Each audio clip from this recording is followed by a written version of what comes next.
Dora right here on this side of the street makes a ton of sense, and I don't think it would affect significantly people who are living there, because there's all, and you could limit the hours of the Dora too, I suppose. But it would be a shame for both businesses, the vegan restaurant that's going on Keith's Alley, to kind of cut off that access, which the Emporium so generously offers to the community on their private property. But it's, I think, good for all businesses to have more traffic, and but that's up to them. They can fence it off if they like. So I don't see that as an impediment to this application going forward. Thank you. So I have a question about the hours. In the application, it says that the Emporium hours are until 6 o'clock or something. Is that going to change with the liquor license? Do we have somebody here? Either is Kurt here? Yeah. They need to be unmuted. Kurt, can you unmute yourself? Yes. Yes. Now, presently, our hours are 8 to 6, but those are COVID hours. Pre-COVID, we were 7 to 7, Monday through Friday or Thursday. And then on Friday nights, we would have wine tastings that would go till 10 o'clock. Okay.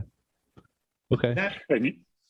And you would expect those post-COVID hours of, or to get back to those pre-COVID hours eventually? Yes, that's our goal, to get back to those hours. And are you planning on starting to serve dinner? At this point, we're mostly breakfast and lunch. So, okay. Yeah. Okay. Okay. You could have one of their cheese sandwiches for dinner. Okay.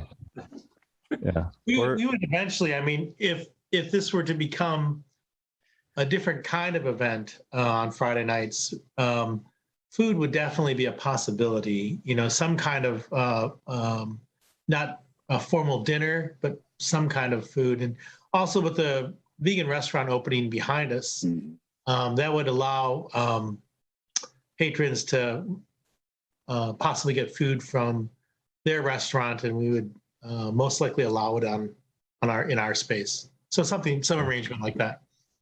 Okay. And also, just so I was just there today walking by, and so the senior center has they have a ramp there. If the ramp was sort of extended or diverted a little, you would still have some access into the back, and you wouldn't be such a burden to fence off your area there. Yeah. Okay. This is Gary. I have a question and possible concern, and it's sort of a question for Kurt. Whether have you guys have had recently had a survey on the north side of the property? Because my question is, where's the property line? Because my understanding is most of that area, in fact, that whole area where all those tables are set up, is actually the senior center property, and that your property line only goes, what I had heard, only goes 5 or 6 feet from the building, and the only way to resolve that is, you can't rely on the GIS from the county, but have an actual survey, find the pins and all that sort of thing. So have you done something recently to confirm what's where? With our what we have in terms of our property and what the senior center has in terms of their property lines, like a lot of Yellow Springs properties, they overlap. And they overlap about evenly. So what we kind of decided as neighbors, and this was actually decided verbally when the senior center put their ramp in, I think about a dozen years ago, that ramp was put in for access, is we decided that just basically halfway between the buildings. And that's roughly how the two property lines have overlapped. So that's the agreement we have. And as you probably know, it's all private property. It's all between the senior center and the Emporium. There's no public access. Kurt, was that agreement recorded when the ramp was put in? No. Yeah. When they asked, I mean, we talked about that before they put the ramp in, and we just decided that, and the ramp is about halfway. So they came out about half. So that's the edge of the ramp, and the railing on the ramp is halfway between the buildings. So that's how we left it. I would think if so it's been sort of informal, and that's okay because for now, because most of the use of that space in there is relatively informal. But as you're moving in a direction that to be a little more formal in the usage, especially if you're going to have alcohol there, I think it would be not just useful, but maybe even necessary to get a more formal agreement with them and just iron something out formally, legally, officially, or whatever. And if both parties are amenable that the property line should be established as right smack down the middle, Yeah. just do that formally, and then no one will complain about you putting a fence up or whatever. Yeah, I think that makes sense under these circumstances. Yeah. Okay. Any other questions or concerns anybody has for Kurt? All right, I'm going to go ahead and open the public hearing on this. So if there's any members of the public out there who would like to comment on this application, either electronically raise your hand or wave your hand in front of your computer camera, and we'll give people a few seconds to chime in.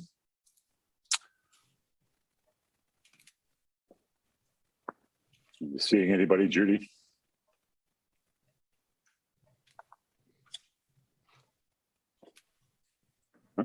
Okay, I'm not hearing any comments, so we're going to go ahead and close the public hearing and bring it back to Planning Commission. I make a motion that we approve the application. I think without condition. I did not understand the staff recommendation because I don't know that we have any control over the alcohol permit, Well, it's a conditional use to serve alcohol in what is considered a permitted restaurant. So that would be the motion. Okay, and that's the motion. Okay. Okay, And I'll they second also- that. Can I just read it though? Oh, yes, So go we ahead. make sure you Okay, go. guys get it right. Okay. Yes. The staff recommends approval of the outdoor patio seating in conjunction with the permitted restaurant, along with bars, taverns, clubs, and restaurants serving alcoholic beverages. That's the motion. So I have a question in terms of possible conditions, but I don't think there needs to be one. The whole condition of whether they need a fence or not, the situation of whether they need a fence or not, I don't think we need to mention that because that's either they're going to do it or they won't, depending on that. The same with clarifying the property line doesn't seem to be pertinent to the proposal either. That's just, I don't think we need to put that in as a condition per se, that they resolve that. Yeah, Gary, that's more in the purview of the Department of Liquor Control. Yeah.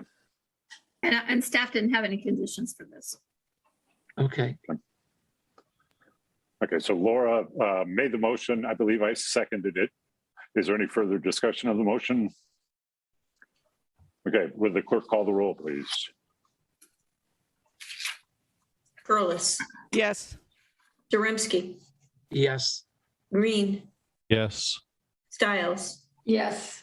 Doden. Yes. Thank you. Okay. Thank you guys very much. Okay. And Thank you. gee, Thank you.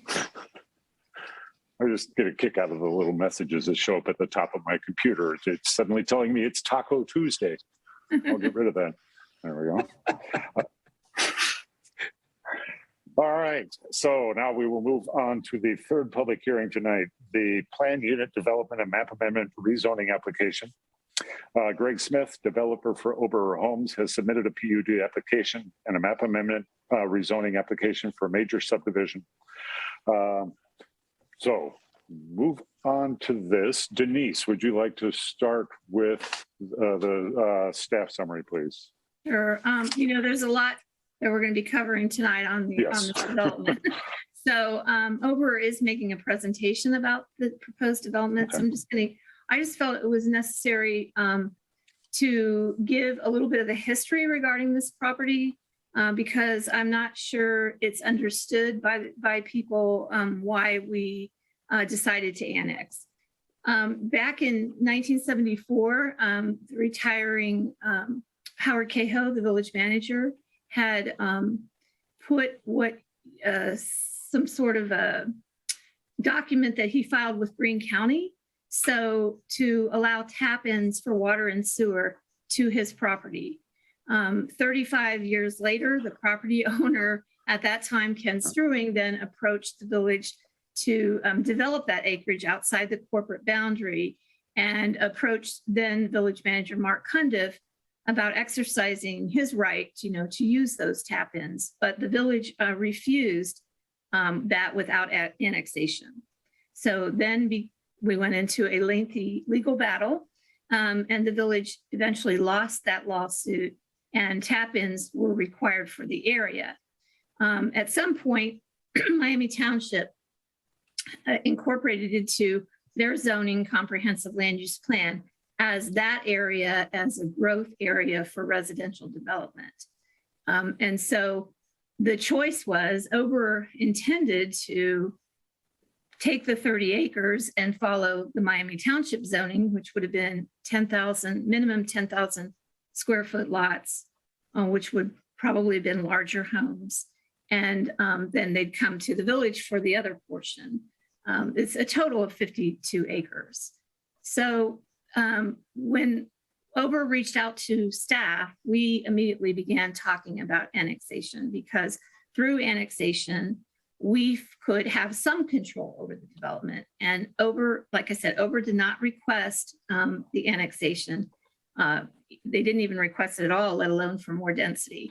But we really approached them about that because we didn't want to see the entire 30 acres be large lots with larger scale homes. So this was an unusual request for Ober because they said that they usually go into communities who really want to see the larger homes catering to people with the higher income levels. So we held an initial meeting with Ober team members along with our council president and vice president. Brian Hausch and Marion McQueen were in this meeting, as well as the village manager, Josue, and Johnny Burns, the public works director. We were clear about what we wanted to see in this development, including diversity of housing types. We wanted to have a dedicated park area. We wanted to make sure that the development was walkable and there was connectivity throughout the development. And then we wanted the component of affordable housing, however that was going to turn out to be. So this was about a year-long process with Ober. And this proposed development includes not only single-family homes, and it's in 3 areas, which I'm sure that Greg will share, of 64 single-family dwellings, but then there's 33 bedroom duplex units, 22 2-bedroom duplex units, and then something which was a new thing for them, which we had proposed some sort of type of row housing. They're proposing now to build 7 buildings that are what they call townhomes, which would include a total of 24 units. There's going to be just slightly under an acre of a playground park area that they are donating, along with, they're going to put the playground equipment on it. And that will be, we requested that be an area that could also be accessible to the existing neighborhoods. So you'll see on the plan where that is positioned at on the property. Along with, there's about a 2.2 wooded area for park, which the public works may later develop for use by residents. Johnny was looking at possibility of connecting from that park area, maybe through an easement with the property owner next that owns Calypso Grill to maybe be able to have an access to our main sidewalk, which would lead you on to the downtown area. And then there's also the 1.75 acre donation of land for affordable housing, which could, under the zoning, which is PUD, but it has the RC underlying zoning, could provide up to 24 units or more. If the developer for that property requests increased density, it could be, more than the 24 under the PUD zoning. Let's see, the walkability and the connectivity is featured throughout the development with sidewalks. They're going to be along both sides of the streets and also connecting multimodal pathways, 6 feet wide. They're going to make those of concrete, so to enable people to walk into the constructed wetland area, the detention areas, and over to the park. Another question that I saw in, a lot of the letters came in kind of late, so I'm not able to really address all those, but the infrastructure for this development is not going to be paid for by the village. It is going to be paid for by the developer over.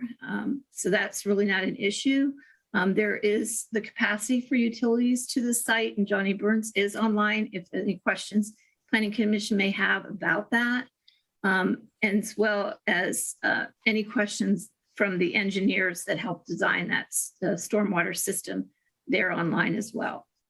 There's another big concern that people have with traffic, and we do have Ober's traffic engineer online to answer any Planning Commission questions relating to that traffic impact study. I just want to close by just saying this development could have been constructed under straight RC zoning because the layout of the lots and setbacks for the single family dwellings meet the RC zoning. In fact, for the most part, could have probably been under RB zoning. But RC is a connecting area, so you could either do RA or RC, and we chose the RC because RA doesn't allow anything but single family dwellings, and we really wanted to have those mix of types, such as duplexes and the row housing, and anything possibly in the future. So that's pretty much my little summary, because Ober does have a PowerPoint presentation that they want to make. So Frank, I'll turn it back over to you. Okay, thank you, Denise. And then I'm just going to step back a little bit and just talk to everybody out there about what the basic process is going to be. PUDs are pretty complicated things, and I'll try to keep things as clear as possible as we're working through. But the basic structure for right now is we've just heard the staff report. The next thing we're going to do is ask the members of the Planning Commission if they have any specific questions about the staff report for Denise. And as soon as we're done with that, and if there are no questions, then we'll move on to the presentation by the applicant. And Planning Commission will be able to ask questions of the applicant. And then only after the applicant has made the presentation and the Planning Commission has questioned the applicant about that presentation, then we'll have a public hearing. And members of the public who want to comment on this will have the opportunity to do so at that point. When the public hearing closes, it'll come back to the Planning Commission and the applicant to discuss any issues that may have come up as a result of the public hearing. And then at the end of that process, it'll finally come back to the Planning Commission, where we will go through what is a pretty complicated voting process for PUDs. So, that fairly clear to everybody, Susan? I have a question about the unnamed creek for Denise because this was in, I think, maybe a couple of the letters. Was there any sort of study done or environmental assessment? Should there be anything done? I'm not an engineer, so I would rather defer that to Ober. Okay. Any other questions for Denise at this point? All right, then I will invite, is it Greg Smith? I assume Greg's here. Is that who's making the presentation?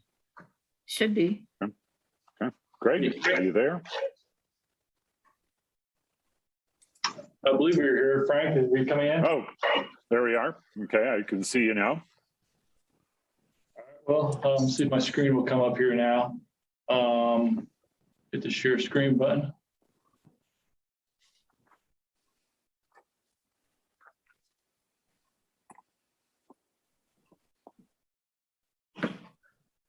All right, Frank, can you see the screen up on your monitor? Yes, I can. Can everybody else see it? Is there anybody who can't see it? Okay. All right. Well, first of all, I want to thank Denise for her staff report and giving a little bit of the history here. That saves me from going through some stuff. My name is Greg Smith. I'm a developer with the Ober Companies. Been with the Ober Companies about 20 years now. I'm here tonight with George Ober Jr. He is the CEO and president of the Ober Companies, son of the original founder 75 years ago, 76 years ago now, that's right. We are also joined by Jeff Pudoff and Mike Gottemaker, both from Choice One Engineering. Jeff is our civil engineer, be able to answer questions such as stormwater, sanitary water, those types of questions.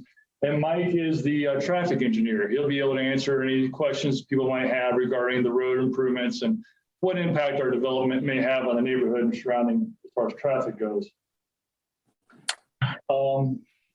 I also like to, before I get started, point out something that Denise pointed out already, but to kind of, put it out there. Ober already owns this land. We've owned it for just about a year now. It is zoned RA, and hence we could and are willing to go forward with a single family development on the property. We would not need a rezoning to do so. We're here tonight because after many discussions with the village, we think a cooperative plan unit development would be a better option for all parties. And I'm going to go through some of the benefits I think the PUD option offers. The space, the development creates, I think, a more comprehensive neighborhood development that has a lot of benefits over a single family traditional RA type development. So with that, I'll kind of start going through our slides here a little bit. Kind of gave you a description of who the Ober Companies are. I just want to kind of mention that, we've been here in the greater Dayton area for our entire legacy of 75 years. And we don't get much out of Greene, Montgomery, and Warren County areas. A lot of development companies are, multi-state, very large organizations. We are still local. And we appreciate being local in that, we know the communities you work in, but we have many projects that we do over and over again in the communities you work in. So it's important for us to have a long-standing reputation and move forward in a way that allows us to continue to work in these communities. The site we're looking at is a little over 50 acres, I think it's 52 acres. Located on the south side of Yellow Springs. It was annexed in earlier this year. Some of it was already in Yellow Springs, but the additional acreage to the south was annexed in. It is all currently zoned R1, RA, I'm sorry, my bad. The comprehensive plan for the village does call this area out as appropriate area for future development. One of the things we do early on when we acquire a piece of property, or even when we look to acquire a piece of property, is we do a very detailed evaluation of the existing conditions. I'm gonna go over some of those just because I think it's important for everybody to understand what those are, to understand what our decisions were going forward on how this property is being proposed to be developed. First of all, there is an existing sanitary sewer trunk line which cuts through this property, follows this blue dotted line through here. That sewer has been there since the 60s, as far as we can tell. And as Denise pointed out, it does have the capacity for additional houses to be attached to it. There's also a water line that ends currently in Southgate Avenue and a second water line that goes down Spilan.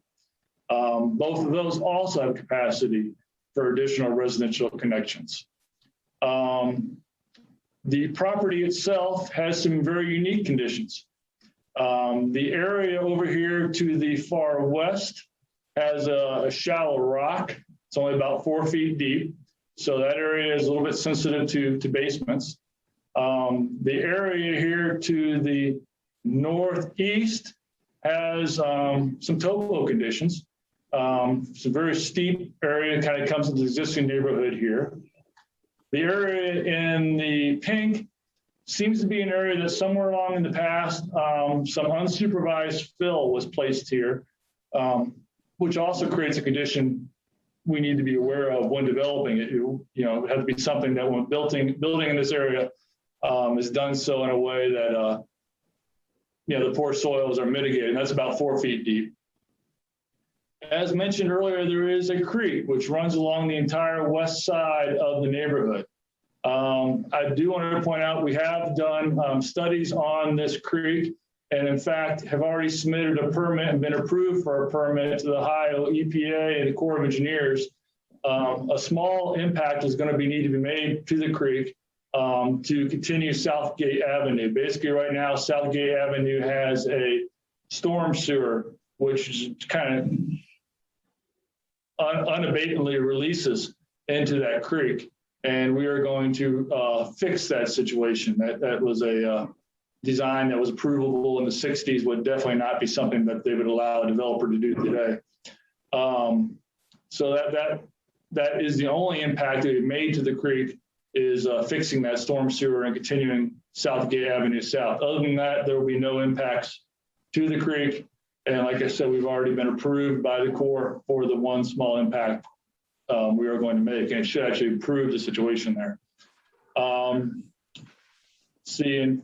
finally, the road connections. So right now there is a dead end, Southgate kind of just dead ends into the property. And then Spilan is an unimproved, unwidened road anyway, along this property line. And here's our proposed PUD plan. It contains, as Denise alluded to, a mixture of residential uses. It'll be solely residential. No commercial uses are being proposed. The brownish uses here are single family. These are the uses that would be permitted under the existing zoning. If turned down, through this process, Ober would proceed with an entire plan of these brownish single family lots. What the PUD plan allows is a larger variety. Most notably, the duplexes here will have two different types of duplexes, which I'll share in a little bit here, but essentially this cul-de-sac will be 3-bedroom duplexes, and this cul-de-sac will be 2-bedroom duplexes, kind of a different price range. The townhome areas, you see, by the way, go back to the comment on the existing infrastructure. These duplexes are being placed in this location as they are on top of the shallow rock area. So these duplexes will have slab foundations, no basements. And as such, they will not have to be dug into that shallow rock. The area to the west of those duplexes, we are proposing to use a constructed wetland. We think this is a creative idea to resolve some stormwater coming off the site in an area of shallow rock, as opposed to a pond, which again would require digging into a shallow rock. We're proposing a constructed wetland. It'll treat the stormwater very similar in a way to a pond would have, but in this case, we'll create a open space, a little bit of habitat, and some space for some nice plantings and things, making a nice attractive backyard for some of these duplexes. And that'll be available for people to traverse through the trails that are proposed to go through there as well.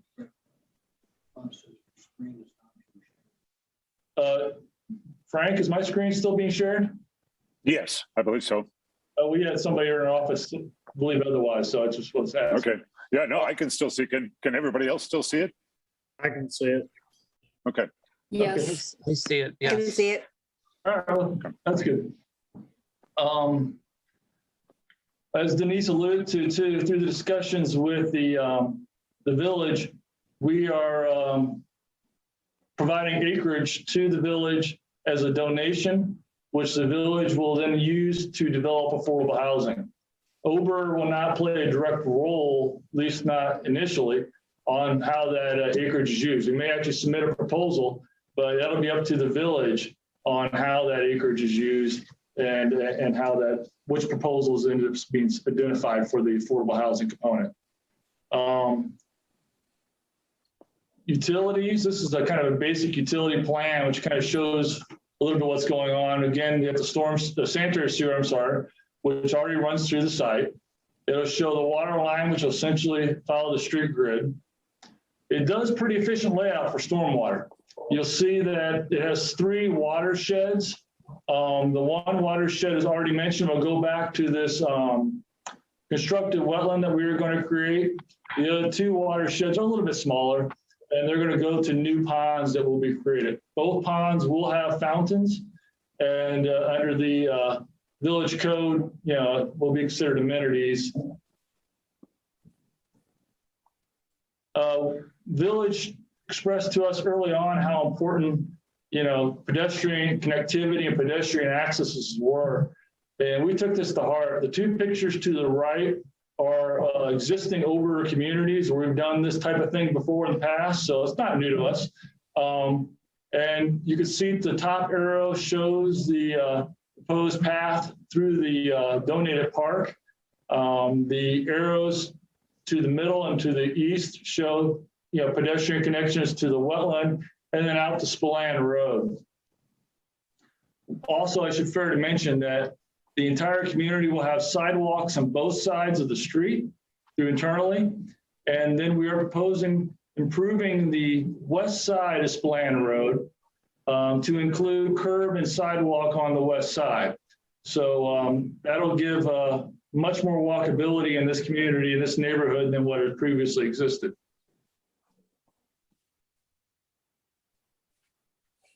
Open space preservation. Under the straight RA zoning, there is no requirement for open space. Under the PUD zoning, there is. I believe there's a 15% requirement. We are proposing something closer to 22%. Our open space preservation not only preserves the park up in the north part of the section, which will be donated to the village, along with some playground equipment, which I'll share later. It also includes preserving the entire creek, with the exception of where Southgate Avenue crosses into the neighborhood. Preserving the woodlands along the creek, as you can see there, and then preserving some tree lines up along Hyde Road down on the southern border. We do need to put a detention in that area, but our intention is to preserve the trees along Hyde and then up against the neighbor, which abuts this property to the west. There's just a preliminary landscape plan. Every home will be provided with a street tree. We had some discussions early on with the staff and the planning commission about these trees, and we are made some accommodations to allow the street trees to go in and I think survive and do well. I'll go over those in a little bit. But essentially, in addition to the street trees and the tree preservation, we are proposing some buffers up along the row housing sections. So if you can see the light yellow on the backyards there are buffer areas of trees in there. You can also start to see the park take shape there in the top right, and we'll get some more details on the park. We hope to work with the village to pick out exactly what equipment will be provided to the park, but this is what we're doing in a similar community. As you can see, it's a swing set, a park bench, a multi-purpose type gym with slides, climbing walls, tunnels. These are the types of things we like to provide in our playgrounds and parks. It's not too unique for us to donate parks to villages or cities. We've done it before in the past. We've donated parks here in Washington Township near our office to the Centerville, Washington Township Park District, and found that to be a win-win type situation. We get to provide a park for our residents to use and enjoy, and the community as a whole, i.e. the park district, gets a park, for the rest of the community to use and enjoy. So it's kind of a win-win situation when we can find a cooperative park district who will, accept our donation and take a park in. One of the things we've heard from a number of folks, leading up to tonight was concerns about traffic. And by definition, one more house is more traffic. So we understand those concerns. But we did do a traffic impact study of the neighborhood. What we found was, this area of Yellow Springs does not have a traffic problem now, and it will not have a traffic problem when Ober is done with our development. It is very well served through a couple different access points. Essentially,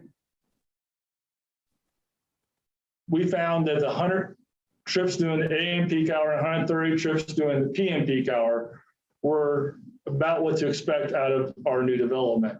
And that those trips will add a delay of 3 to 7 seconds at the full build out year for the intersection, creating a total delay of 9 seconds to get out of the intersection. Essentially, in 9 seconds, it's an A intersections now, and it'll be A intersections when we're done. It's not enough additional traffic to cause a backup. And based on the analysis done on these reports, no off-site improvements, turn lanes or those types of things were deemed as warranted by the civil engineer. I'd like to point out, Choice 1 uses a nationally approved standard when preparing these traffic studies. So it's not something that Ober has much input in to what the results are or aren't. The standards basically count the number of cars. They do a traffic count. They take into consideration delays as existing, and then it kind of puts out a mathematical solution. So it's not something that I can have much input on the results. I also want to point out pedestrian traffic. This neighborhood is excellent for pedestrian connectivity.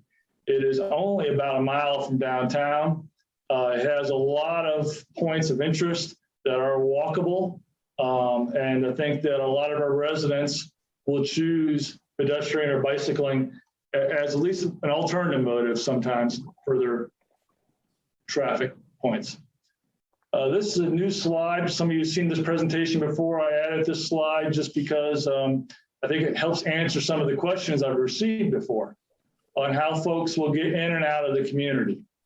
So we see and have studied 2 major points of ingress, egress into the community. Basically, if folks are heading north towards town, they will continue up on Southgate Avenue and turn by the Dollar General store onto, I believe it's Cahill Avenue, and then go up onto the main state route there.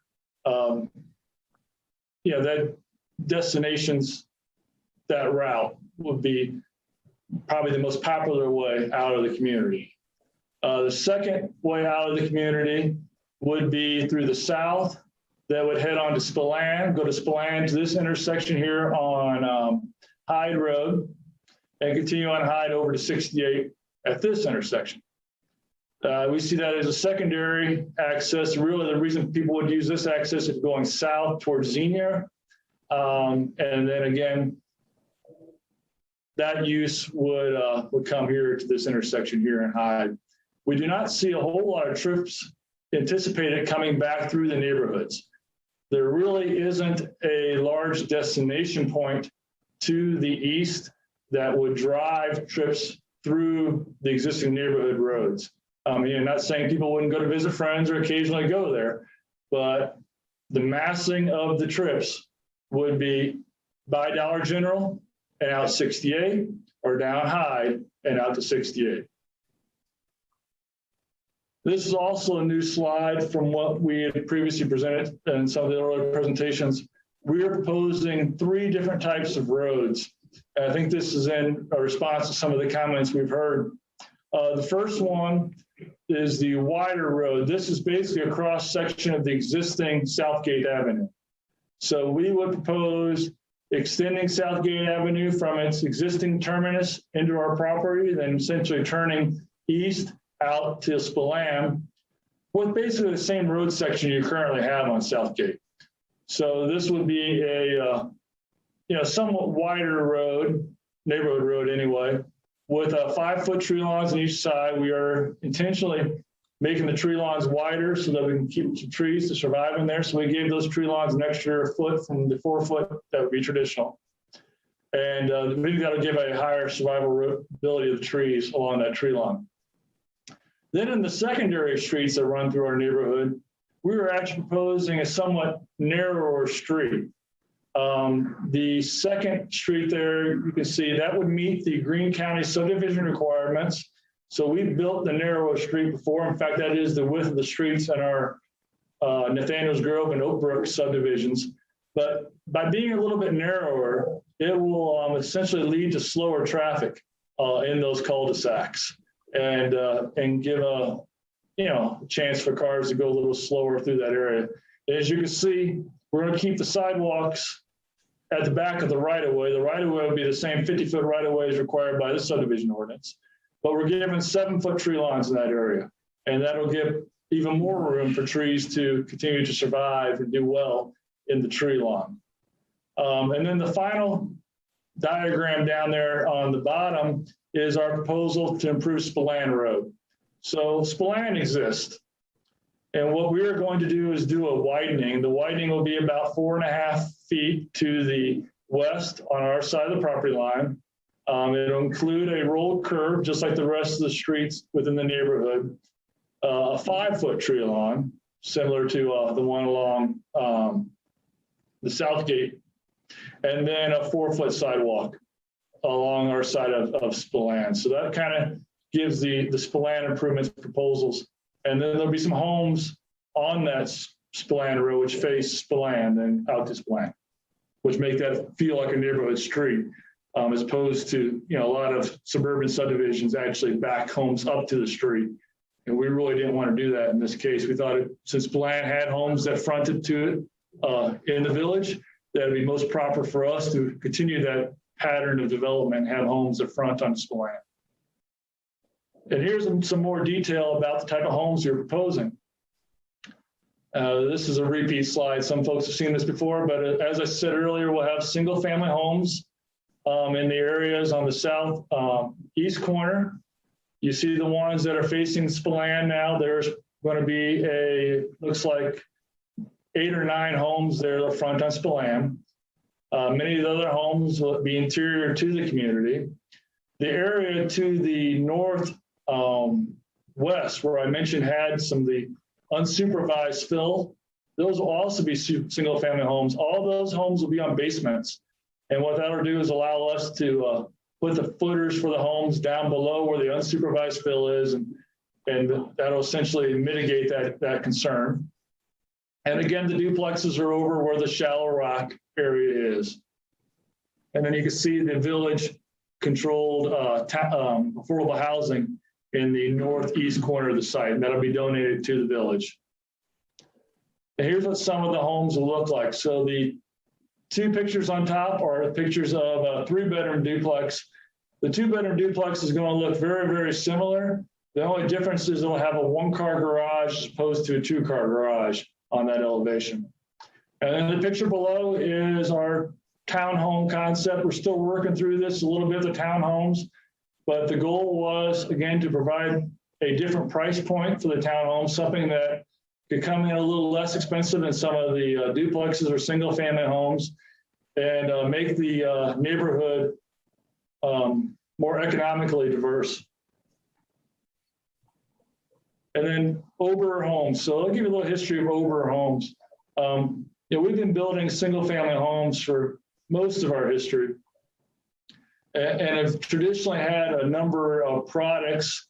And then back in the day, we're more of a tract builder. And once the recession hit about 10 years ago, we started to change our model a little bit. And today we build a semi-custom home. These semi-custom homes give us and our customers a lot of benefits. When somebody comes into an Ober model, they can choose from, I think we're up to 40 some different home plans. and then all the alterations and modifications that are traditionally offered for those plans. Elevation changes, each plan has probably 3 or 4 different elevations. So, you know, looking at our plans, you probably have up to 100 different elevations to choose from. The semi-custom part is what is unique to Ober these days, in that we have our own in-house designers. So in addition to picking out from the plans you'll see available to you, we can make changes to those plans, and often do. That those little customizations make the homes more usable and user-friendly for the residents who are buying them, and also give a little even more diversity to the neighborhood street pattern. And that, you know, the changes that a customer might make, you know, often is to the exterior of the home and making it a more diverse neighborhood. So I'm going to go through some of these slides, but like I said, mind you, each home is available in probably 4 different elevations. And what do we got, about 10 different color schemes now? Oh, yeah. There's at least that many color schemes. And most of the homes have as many as 5 different exterior looks to them. Some with front porches, some not, some with stone, some with brick, etc. So we're very proud of the fact that, you know, when the Ober gets done, the community will have a large diversity of elevations and housing styles. And going through some of these, most of them have 2-car garages, some with 3-car garages an option. We have both patio homes, single-story and 2-story products, even some split levels. One of the questions that came up, I believe during some of the workshop sessions, was some concern about lighting at night. There was a desire not to have light pollution. So in order to take that concern to heart, I just took a couple pictures of 3 Ober homes at night. These pictures were taken about 9 o'clock in the evening, before we switched our clocks anyway. So I guess it's 8 o'clock this time. And as you can see, all the houses will have a pole light up front. The pole light's purpose is to, you know, kind of light the entry to the home a little bit. You know, maybe provide just a little light to the sidewalk, but not intended to flood the sidewalk. There'll be lights on the garage, you know, mostly just intended to help folks in and out of their cars to see the front porch or see it get into the garage. And then there'll be lights on the front porch itself. But as you can see, there is almost no spill. So these lights are residential in style and standard and in wattage, and, you know, should not considerably contribute to light pollution in the sky or into the neighbors' lawns or yards or areas. It's very, very low lighting. We are not proposing street lights or any kind of large commercial lighting in the neighborhood, just the lighting like you see here in these pictures. And then these are also new slides to this presentation. You know, Denise asked me to kind of give some existing pictures so we can get a feel for the materials. And as George alluded to, here's some of the material pictures. As you can see, we often mix and match materials in our elevations. Very rarely will an elevation just have one material. Often there are at least 2 or 3 material types in an elevation. You can see the patio home there in the top left, you know, intended for more of a single-story living. And then you can see some of the 2-story homes here on the rest of those pictures on this particular slide. This slide includes some of the larger single-story homes. We do have some very large single-story homes. Some of our customers are really starting to like these days. In many cases, these will have finished basements, which, you know, offer some bonus space. And then another 2-story up there at the top right. And with that, I just kind of want to do a summary. So again, you know, as we close the developer portion of this presentation, you know, I think I want to remind everybody that the goal for this plan is really to decide whether the PUD we've worked with the village staff on represents a better development option than a full single family development. And, you know, remind everybody that the PUD does present a a large number of benefits, including the open space, the donated park, the affordable housing space in the north east corner, the variety of housing and housing price points through the single family, the 2-bedroom duplex, the 3-bedroom duplex, and the townhomes. I think we're very proud that we've been able to offer such a variety of housing types. And just kind of let everybody know that our goal would be to go through this process with the village through approval in the spring. So we could be under construction maybe in the May time period and be selling homes this summer. The soonest we could see anybody having occupancy would probably be early 2023. The development itself is likely a 5 to 6 year build out period. And of course, that just depends a lot on what the market is and how strong it really goes through these sales. But we anticipate this to take 5 to 6 years to develop. And with that, I'm going to turn it back over to Frank to open up the next section of the meeting. Okay, thank you very much, Greg. Let's see. We gotta close down your screen sharing. There we go. All right, so at this point, I want to bring it back to members of the Planning Commission to see if any of them have any questions that they'd like to ask Greg following his presentation. I got some questions. So just a couple things. So some of the things talk about detention basins and some talk about retention. These are actually going to be retention. They're going to have standing water in them. That's the plan. Actually, both. So the 2 ponds will have standing water and fountains. Okay. And then the constructed wetland will be a detention area. So will not have standing water in the constructed wetland. The detention is for the water to pass through at a rate appropriate for the treatment of the water, but not to have long-term standing water. Okay. And then the all the houses are going to be built to order, or are there going to be spec houses, or how does that work with a duplex? Do you have to have 2 people buy the, ready to buy them, or how does that all work? So yeah, George is whispering some of the answers into my ear here, but both the answer to that question. So Ober does traditionally do a number of market homes in our communities. These are homes that we will build on spec and then sell either during the construction process or after they're complete. We also do a lot of homes to order that are, when a customer comes in, they'll pick out a vacant lot and go from the vacant lot through the entire process. So those are both single family. The duplexes will also kind of be both. So if we'll probably proceed with 1 or 2 spec duplexes, both sides. But if we get a customer who's looking to build a duplex and we have enough faith that we could sell the other side, we could build the entire building, obviously, with half of it being sort of custom and the other half being a spec that will be sold later on. So whether we do that largely just depends on how the market's doing and how many specs we currently have.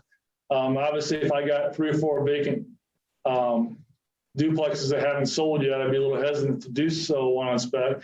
But if they're selling well, and we'd have to make that decision when the time came, I guess. Okay. And then the last question I had is about the fences. Actually answered one of my questions. So we usually keep about a 6 specs at a time open. So, we would not be uncommon for us to have 6 spec units available at a time for anybody to come in and just buy a unit on spec versus start from scratch. Okay. And then the last question I had was about the fences. It sounds like you're saying that for the duplexes, the people won't be able to put fences on their yards because the mowing is going to be paid for by the homeowners association. Is that how you've done this in the past? Yeah. So we've had different modes. But usually we find that the folks who are most interested in the duplexes and townhomes also benefit or would appreciate benefit from some additional level of service.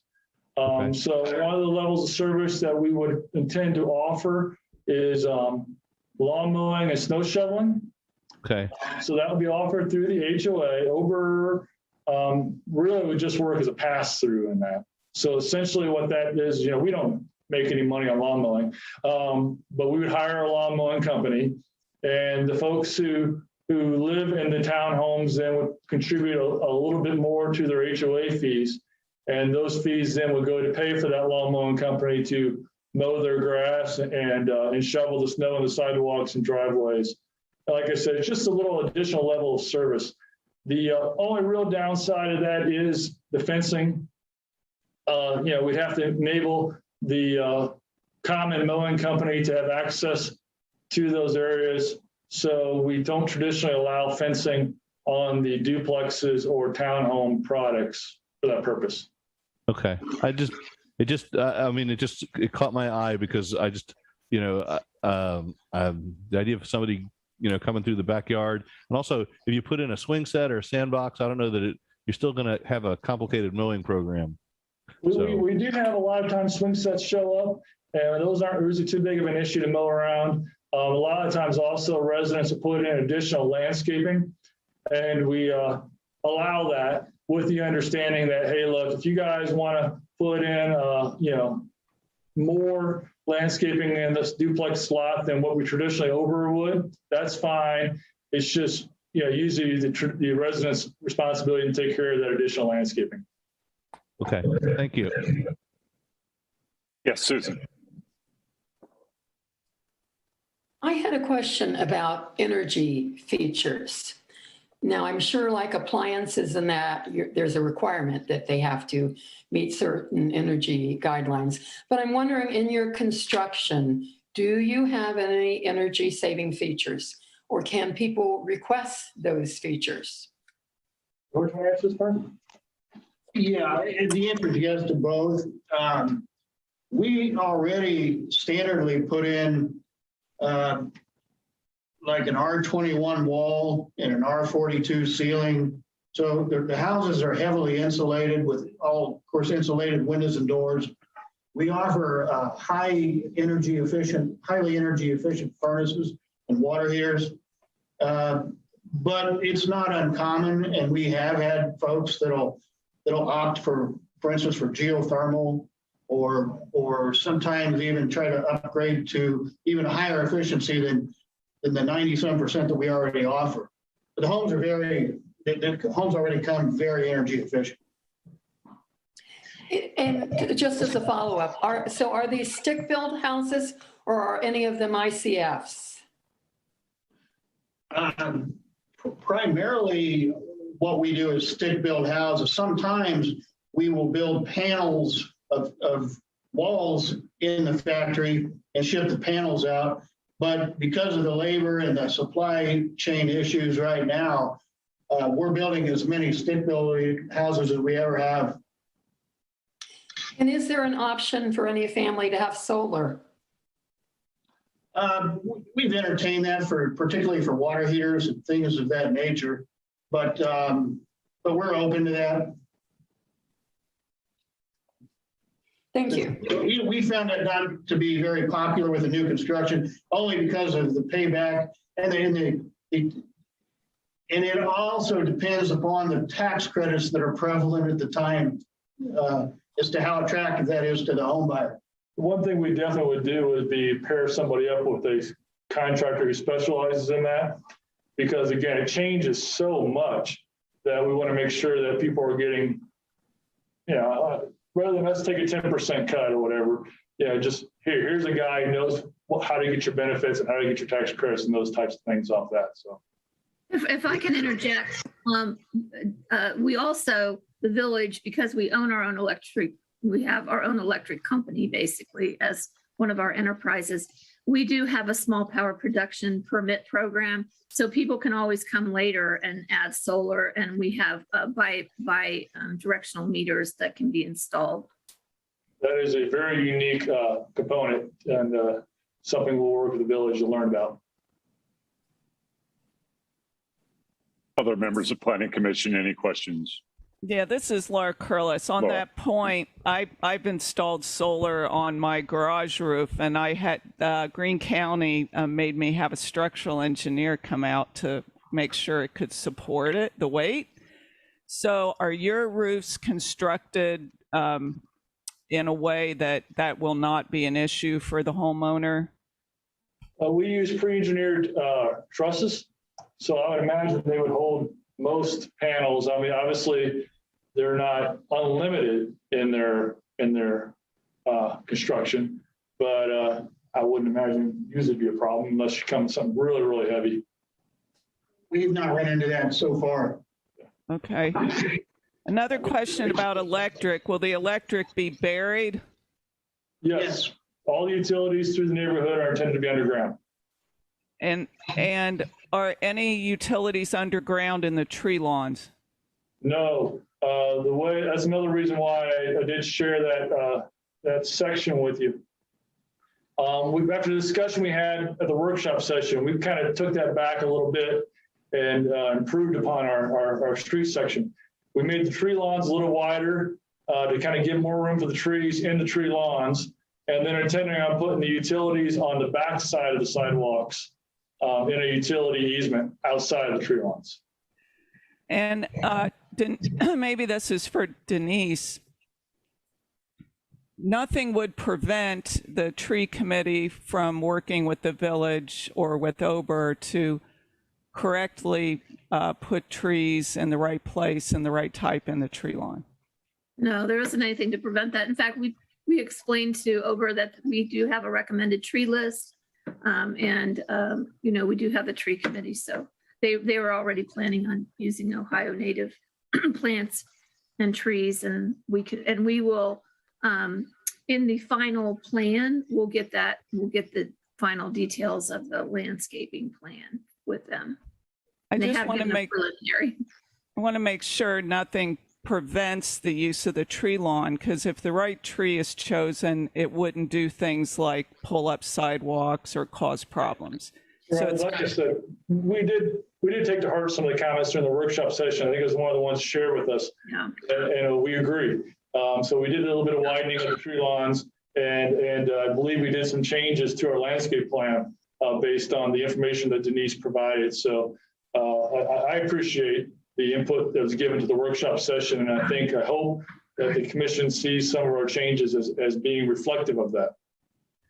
I have a lot of questions. I have questions about the width of the streets, the extension of Southgate, and then I don't know what you're calling the street that has the ingress and egress from Spilan. But are those two streets going to be the wider design, the 31-foot design? Yes, ma'am.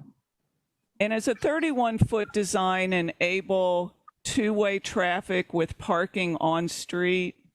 Both designs will enable two-way traffic with parking on street. The difference is how fast those cars may be coming. What would happen on most neighborhood streets is if you have a car parked on each side of the street and you got two cars coming two ways, somebody's going to have to yield while the one car goes around and the other car goes around. That's the way my streets or my neighborhood are set up. And that's nice in some ways in that it slows down traffic through those streets. So we are proposing the narrower streets on the cul-de-sacs, even to slow it down even more. But like I said, I want to point out that the cross section we're proposing for Southgate is the existing cross section. So what you see there today is what you will have continued on south. And then the cross sections in the cul-de-sacs is not really unique either. It is per Greene County's subdivision code, which I believe the village mimics in many ways. And that allows for a little narrower street to even slow that traffic down even more. What you tend to find if you build wider streets, people just drive faster. So the narrower streets have the benefit of slowing down traffic. The reason I ask is the South Gate is on our active transportation plan. And I don't know if that's good or bad to have one of these designs. I mean, you say it slows it down, but it can also be problematic for cyclists if there's always a jockeying about who has to stop to yield to somebody else if there's also parking. I mean, it's designed now, so there's probably no changing it, but that is on our active transportation plan. I have another question about will we require at the Northern Park, the pedestrian or bike access over to Calypso? Will we require that to be a paved stubbed out trail?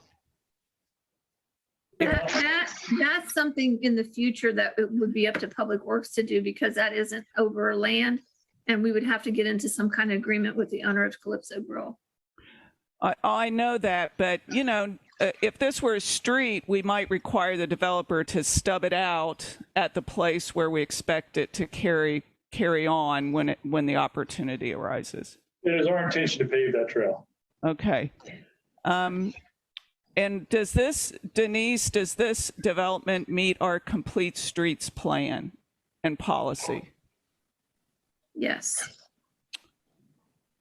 Does it meet our open space requirement? And what I mean by that is it is typical, many developers want to count their detention retention areas as open space, although residents often don't consider it meaningful open space. But do you believe this meets our requirements? Well, it meets the requirements that's in the PUD because they're going to have fountain features, which is kind of normal in their development. That allows it for recreational use, and with the pathways to get to those, that can be counted as part of the open space. Yes. The other thing, we don't, as far as I know, don't yet have any dark skies policy or ordinance, although I'm a big supporter of that. And I looked very closely at your Exhibit M, and in my opinion, these fixtures are, unfortunately, they're typical, but I would not call them dark skies, because the lampposts, unless you get a certain design of a head on the lamppost, it radiates light outward directly at the eye versus downward. So I would be interested, Denise, in every fixture being 90-degree cutoff. And it's also true of the outdoor lights on the garages and anything that isn't under a roof. Any outdoor lighting on the garage is 90-degree cutoff, downward directional. And I think that's it for my notes. I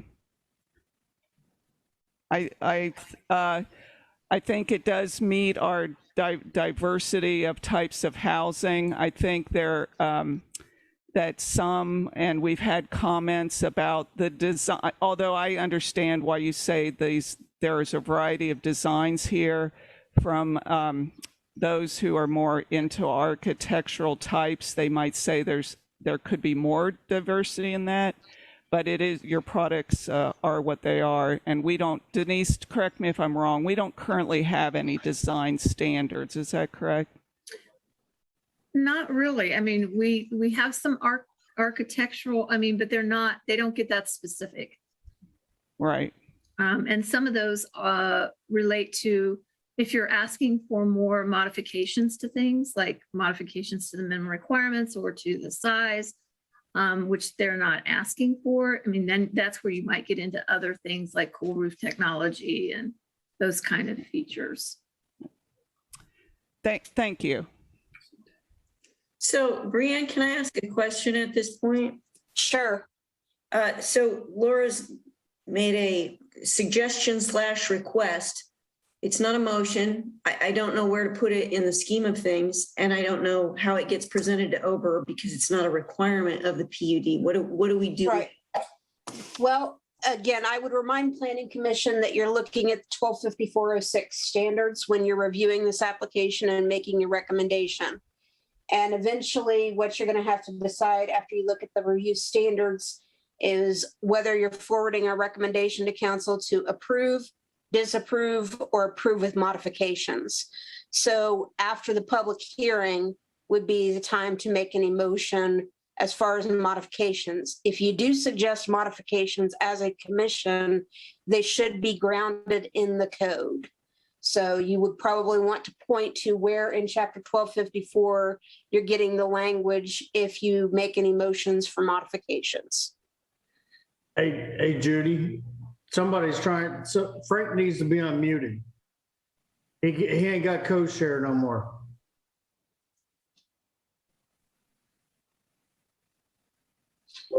All right, I think we lost Frank for a bit and now he's back. Frank, you should be able to unmute yourself now. Yes, I can now. Okay. Yeah, I got bumped out of the meeting inexplicably a few minutes ago and joined back in, but was permanently muted. Maybe that's a good thing. But yeah, so thank you, Laura, for your questions, and thank you, Brianne, for the clarification. And we'll talk more about that when we come to the actual voting process. Do other members of the Planning Commission have any questions for Greg at this point? I know I have a couple. And I'll just go ahead. Greg, where are you on my screen? Oh, there you are. I was just wondering if you could give me, if you happen to know the numbers of how many units there'll be in this development with under the PUD versus if it went through the regular zoning. How many more units did you gain with PUD? I understand the question, Frank. Let me try to give you the best answer I can get here. Okay. I'm trying to pull up my plan here.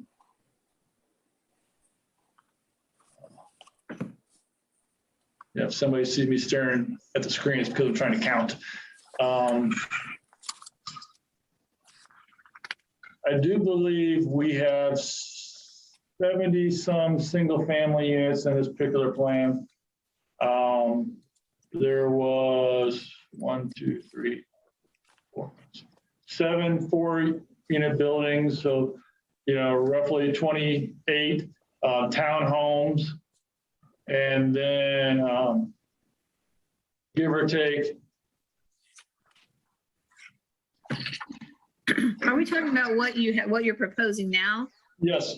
Because you have I was 64 single family, 22 3-bedroom, 33 bedroom, 22 2-bedroom, and 7 buildings with 24 units for a total of 140. Thank you. Yeah, I'm glad you had that broken down in front of you because I don't. I was trying to count. Yeah, but I don't know if that was his question or not. Yeah, Frank's question was. Then the second part of the question was how many single family homes could I get if that's all we were doing? Right. And the answer to that question, I think, is largely where you see a duplex here, there would be a single family home. So if we had 60 and then we have some 40 duplexes, units, we'd probably have about 20 more single family homes in those areas, and then another 7 or 8 and where you're showing the townhomes. So we'd probably have close to 85 to 90 single family homes. Kind of depends on how we laid it out and how many homes we put in the affordable housing area, which is being donated to the village. We'd also, probably use a little bit more of the green space if we had straight zoning. So, one of the benefits of the PUD is the open space dedication. So if we were going straight zoning, the cul-de-sacs that currently have the duplexes would get a little longer, and the constructed wetland would likely be smaller or go away. And we'd build into that area a little further, which give us room for a few more homes.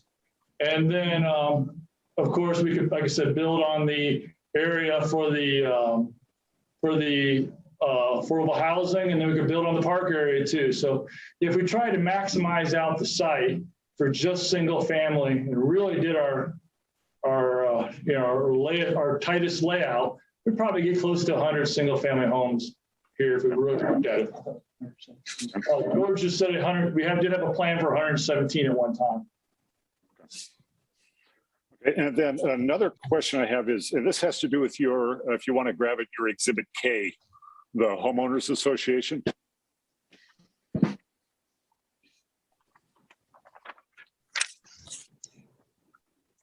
And specifically, I just have some concerns about some of the items that are currently listed in the Homeowners Association agreement that, for example, I'm on page 2 under covenants and restrictions, use and occupancy. Boarding or raising of livestock or poultry will not be permitted. And boy, I don't know if how it is around you, but a lot of people in Yellow Springs own chickens. And I presume that, even in a new development, if we're looking at, Yellow Springs, that we want the new development to be sort of in keeping with the spirit of Yellow Springs. And certainly one of the spirits of Yellow Springs over the last 10 years or so has been the keeping of poultry. Similarly, I know we just got done with it a few months ago on Planning Commission, changing the standards for, because I'll see if I can find it. I think you require turf lawns in the way the homeowner agreement is currently written. And I know we've updated the standards in Yellow Springs to allow for natural landscaping. And, surely somewhere along the line, somebody's going to want to do perhaps natural landscaping. There's also, sheds will be permitted, 1 per lot, not to exceed 120 square feet, and painted to match the primary structure. And if you've driven around Yellow Springs, I think, Yellow Springs people want to paint their their structures however they want to paint them, regardless of what the primary structure is. So I'm concerned with a number of aspects in the Homeowners Association, the way it's currently written, that aren't really in keeping with the rest of the village, if that makes sense. And if that'd be something that you'd be open to modifying some of those details along the way. The answer is yes. So we've had a lot of discussions about our HOA regs, and one of the reasons why you got the outline you did, as opposed to just a copy of our standard HOA regulations, was we recognize that this is a unique community and it's going to need some unique regulations. So how exactly that goes forward, I think we're open to discussions. I'm not necessarily willing to here tonight give up on allowing raising of poultry, but we're willing to discuss. One of the things that the HOAs will exist whether it's a PUD or a straight single family development. So under both proposals, it'll have to have an HOA to accomplish a couple of things. Most notably, some organization will need to own the stormwater improvements and pay for its maintenance. So if nothing else, the HOA has to do that. The other rules and restrictions are deed restrictions that get put on the property by the developer and enforced through our management organization as time goes on. What exactly those are and how those work, I think, is a little bit flexible, but we want to do enough to give our homeowners, our buyers, some confidence, in the investment they're making, and enough flexibility to kind of be in keeping of Yellow Springs. I agree that's probably not a well-defined point, and it might take us a while to define it. But that's one of the reasons why we provided the summary as opposed to details. And I think rather than agree or disagree on any particular points on this particular thing tonight, I would rather just commit to work with staff on those and kind of pound them out as time goes on, because honestly, the entire set is a very long set of things. And poultry is one of those things in particular. The difference between 2 chickens and 10 chickens is significant. And some people will not mind a rooster, and others think roosters make lots of noises. They do. To talk about it. Okay. But yeah, and I didn't expect to, hammer out details tonight, but I just wanted, when I read through that, those were little weird Yellow Springs alarm bells that were going off in my head, looking out my front yard and realizing that, my front yard would never be acceptable in your neighborhood. So. And it's not intended to be an insult to anybody by putting those out there. It was more just an intention to say, hey, look, these are kind of the summary of things we typically would require, and kind of go from there. Frank, if I might, this is George, if I might add, when dealing with a homeowners association like this, especially when you're dealing with 3 or 4 different types of products, a lot of the townhouses and or the duplex units, those are all typically going to be sold to individuals on a per unit basis. You could have an investor come in and own an entire duplex or an entire townhouse building, but the chances are more likely that those are going to be sold to individuals. And there's a homeowners association that's going to be in place that has to take care of the detention basins and other facilities anyway. And a lot of times we can bring an economy of scale to a homeowner when they're coming in to mow the grass for 140 people as opposed to 1. And so those are some of the things that we'll talk about with staff and perhaps another workshop session later on to kind of sort out what makes sense for this community. Okay. Okay, and then the other area of question that I had, I believe you said that you have somebody for representing the choice 1 for the traffic study. We do. Okay, because I was wondering, because we certainly in the communications, and I know we during our work session that we had a number of weeks ago, we talked about it, but certainly in a lot of the letters that Planning Commission has received regarding this development for this hearing, lots of concerns have been raised about traffic flow and traffic studies. So I was hoping that maybe the engineer could come on and talk sort of briefly and clearly and concisely about how the traffic study was conducted and what the conclusions of the traffic study were. Would that be possible? I think so. Mike, are you available? Frank, you see if Jeff Putoff or Mike Guttermaker's still on? Nope, Yeah, I see him there. I'm here. Okay. Okay, thanks. Frank, can I briefly swear him in as a witness? Sure. Okay. Sir, can you state your name and employment very briefly for the record? Michael Gaudemuller, and I work with Choice 1 Engineering. Okay. And how long have you been in that position? Almost 8 years. Okay. What's your educational background, sir, as far as engineering goes? Graduated from the University of Dayton in 2013 with a civil engineering degree. Okay. You understand that your testimony today is in the context of an adjudicatory hearing before the Planning Commission because they're going to be making a recommendation to the Village Council? Yes. Okay. And what is your testimony going to concern for the traffic study? Just a summary of what our results were. Okay. And could you also I asked to speak about how it was conducted and what the results were. Yeah. Okay. And could you also just briefly elaborate on what your methodology is when you conduct those studies when Frank begins his questioning? That's all I have. Thank you. Okay. Thanks. Okay. Thank you, Michael. So go ahead. Okay. All right. So we when we conducted our traffic impact study, we went out, we took some traffic counts at the intersection of Hyde Road and Spilan Road. And with those traffic counts, we were able to do some observations in the field. What does existing traffic look like? What do speeds look like? What do the traffic volumes look like? How many people are turning?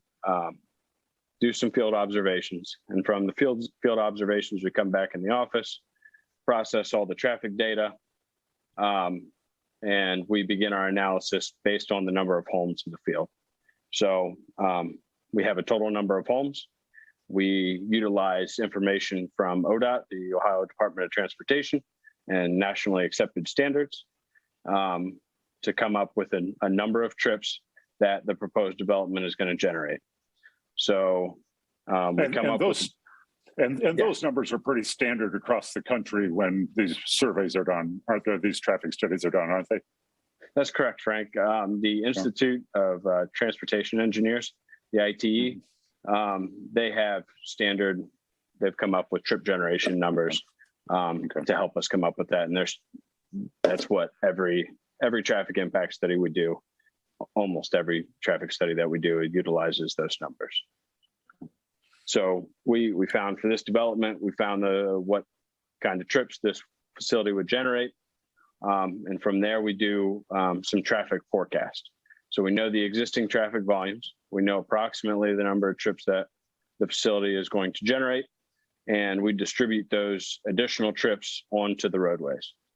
And from there, now we have some projected traffic volumes of what it's going to be when the development is constructed. And we do several different analysis. We do some capacity analysis, and that tells us the delay or the level of service. How much time is each driver going to, how much delay are they going to experience when they pull up to a stop sign and continue on their way to work or on their way to the grocery store. So we come up, that's the capacity analysis. And then we also do a turn lane warrant analysis.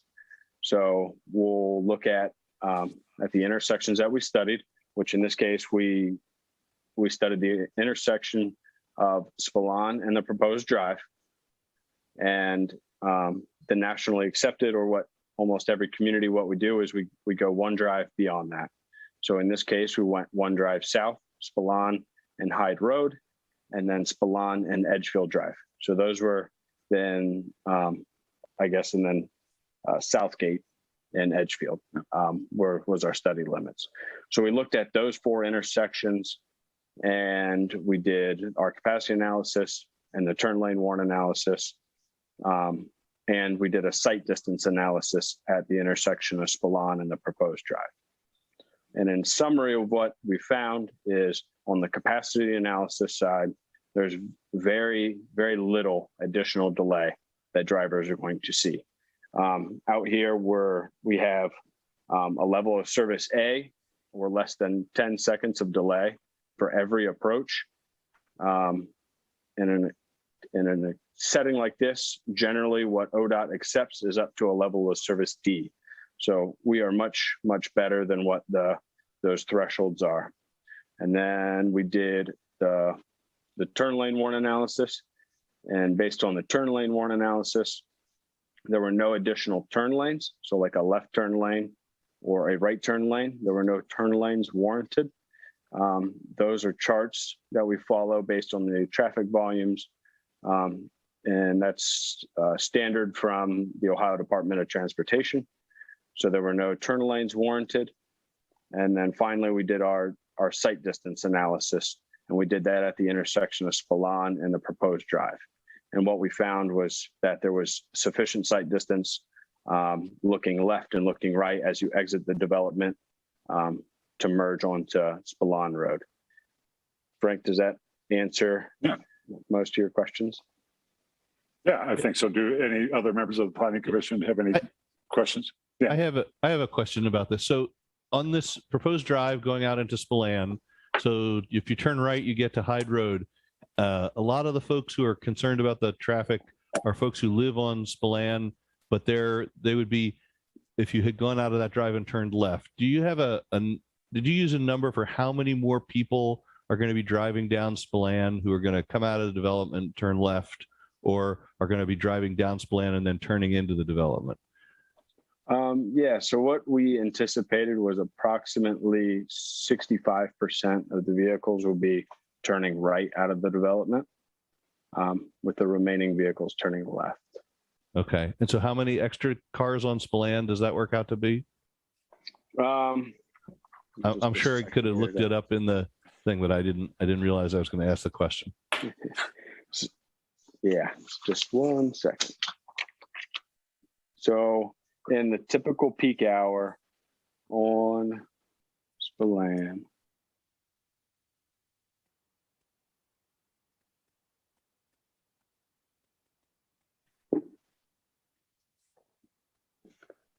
so what we're looking at in a typical morning peak hour would be approximately, out of that proposed drive, we would have 56 people turning right and approximately 9 turning left out of the drive is what that works out to be during the AM peak hour. Okay. And then in the PM peak hour, turning vehicles out of the development would be 36 turning right and 6 turning left. Okay. And then basically corresponding those people, they're going to leave and they're also going to come back. So in that peak hour, I mean, I don't know when they're going to come back, but you're talking about those kinds of numbers of people each way. Yeah, similarly in the AM peak hour, there'll be more people leaving than are coming in. So in the morning, you know, we're talking in the 60s leaving, and then probably less than 10 that are coming back into the development on average. Okay.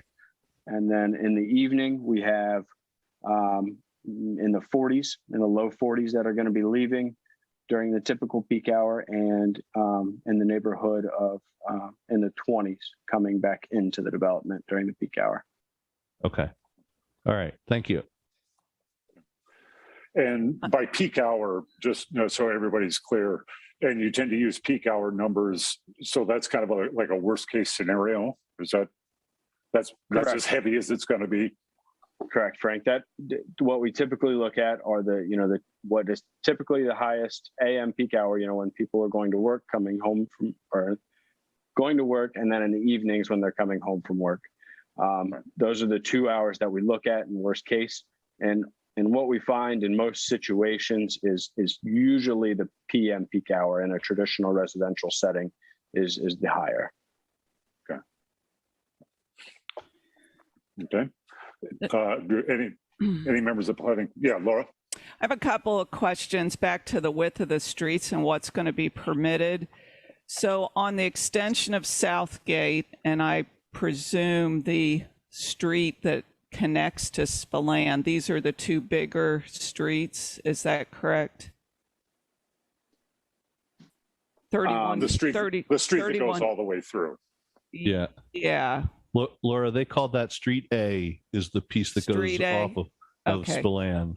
Southgate and Street A, those are 31 feet in length, the pavement. Is that correct? Width. Yeah, width. So as I understand it, a fire truck needs 20 feet of unobstructed right of way. So there could be parking on both sides of those two streets. Is that right? Where are you directing you? Okay. I'm sorry, go ahead. Mike, do you want to answer these questions or want me to answer them? I think we lost Mike. Mike's muted. Muted again. Sorry, Zoom difficulties. But to answer Laura's question, yes, we do anticipate parking to be allowed on both sides of both streets widths. Again, the narrower streets are as wide anyway as what would be per Greene County's subdivision codes. So, you know, the village subdivision codes don't really regulate a street width. So we went with Greene County's regulation for the smallest streets, and the somewhat wider street that cuts through the community. Again, we followed the existing Spilan profile in that we felt it made sense to continue the existing design, not Spilan, I'm sorry, Southgate profile. Design of Southgate through that area. You know, certainly we're willing to work with Johnny and discuss those if there's some tweaking that the village feels necessary on either one of those. But we were making proposals based on some of the concerns we had heard, and these are some of the things we can offer. You know, look to slow down traffic through there. I do understand the bicycling discussion. We've had a lot of those talks with the staff, and then happy to continue them. My question is different. Let me go at it another way. The smaller streets, the cul-de-sac streets. So one standard I saw online that if a street is less than 28 feet in width, you're not going to be allowed to have parking on the street and still have fire access. So it seems like on the cul-de-sac streets there will be no on-street parking. Is that correct? That's not the way Greene County enforces it in their code. They allow on-street parking and still have the fire access. Now, like I said, we're willing to work with the fire department. They got a different understanding of that. But elsewhere in Greene County, parking is allowed on the streets for a street that width. Okay, thank you. Yeah, and Laura, I would point out that our subdivision regs in 1226 make specific reference to the construction of the street standards according to Greene County specifications. So that's part of where they're getting it from. Okay. If I can just throw in, because I got really curious, and I just looked at Google, and according to Google, which isn't the ultimate authority, it says, and I don't know what this comes from, National Fire something or other organization. A minimum 20-foot width allows for two-way vehicular traffic and for one fire apparatus. So it needs a little bit of research, but it sounds like what they're proposing would be okay based on national standards. All right. Do any members of the Planning Commission have any further questions for Greg at this point? I think, Michael, you can go ahead and mute yourself again. Are we done with Michael and traffic for now? I would just note that if Planning Commission's so inclined, they could consider his testimony as an expert witness based on his answers to the Dahlberg questioning.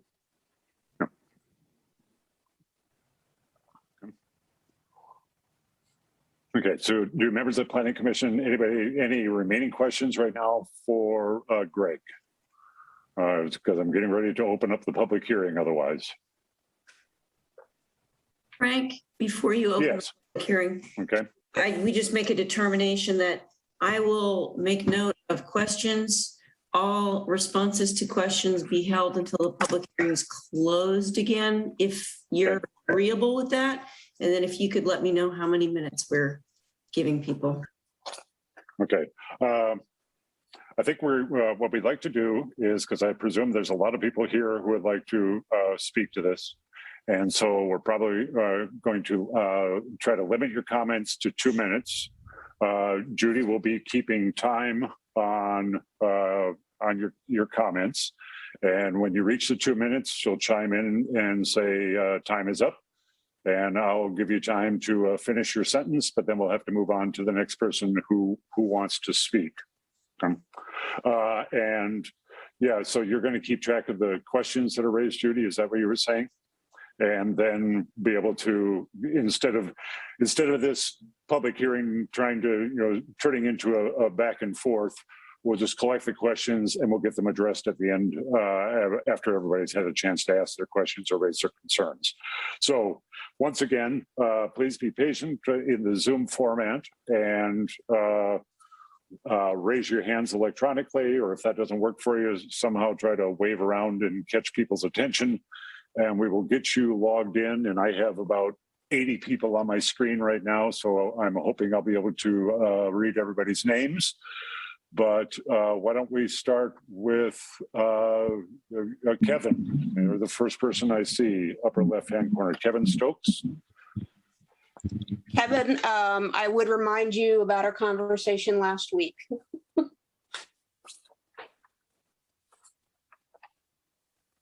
Okay, Kevin, can you get unmuted? There we go. Oh, you're muted again now.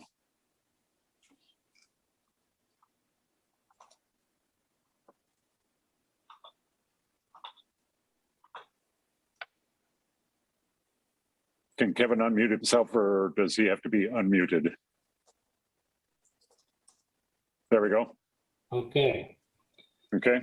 Hi, Kevin Stokes. I'm a resident in the neighborhood. So regarding traffic, I know that there were, Michael, I think is the gentleman that was speaking, saying that traffic coming out of the proposed road, you know, most folks will go right and fewer folks will go left. I'm sure that's based on something. So I won't go into that, but let's say it's based on some fact. But so much traffic going right, then onto Hyde Road, which will take you up to the light or stop the stop signs, flashing stop lines at Hyde and US 68.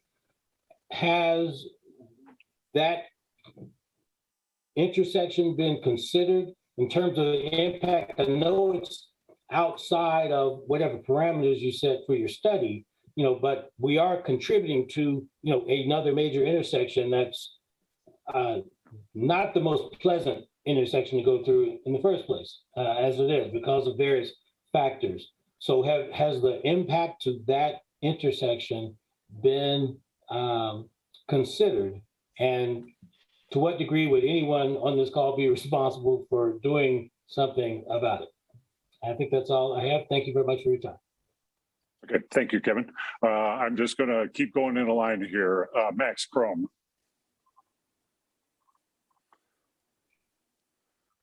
We get Max unmuted.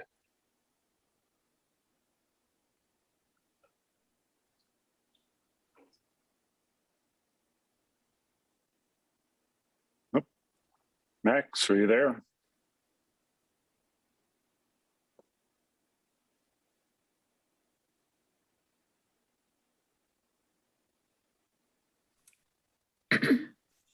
Oh, there we go. You there, Max? Okay. Hi there. Thanks. Okay. Yeah. Thanks, everybody.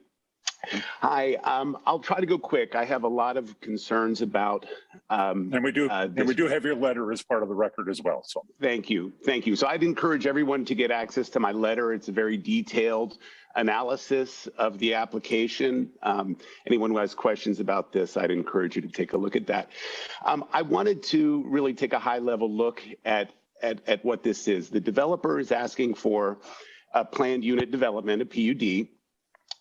So, you know, and they've offered the village these amenities in exchange for it. So, you know, what's the deal that's happening here? What's the exchange of sort of what's the negotiation involved? And I want to try to break it down and make it really clear. For a developer to get a planned unit development, it is worth millions of dollars to them. What it means is that they get one approval for 100 and however many homes, and then they can just go and build them. There won't be an opportunity to come back and revisit them home by home. And so as they're built over 5 years, like this is your one chance to look at this. And so that's what they're getting out of it. They're saving the hassle of having to apply for each application. They're saving the hassle of having to evaluate each site individually. And they're just kind of doing this thing. And it's like, here, we've spent a couple hours on this thing, and then they're going to be running with it for the next several years. So that's what they're getting out of it. They kind of get to move on.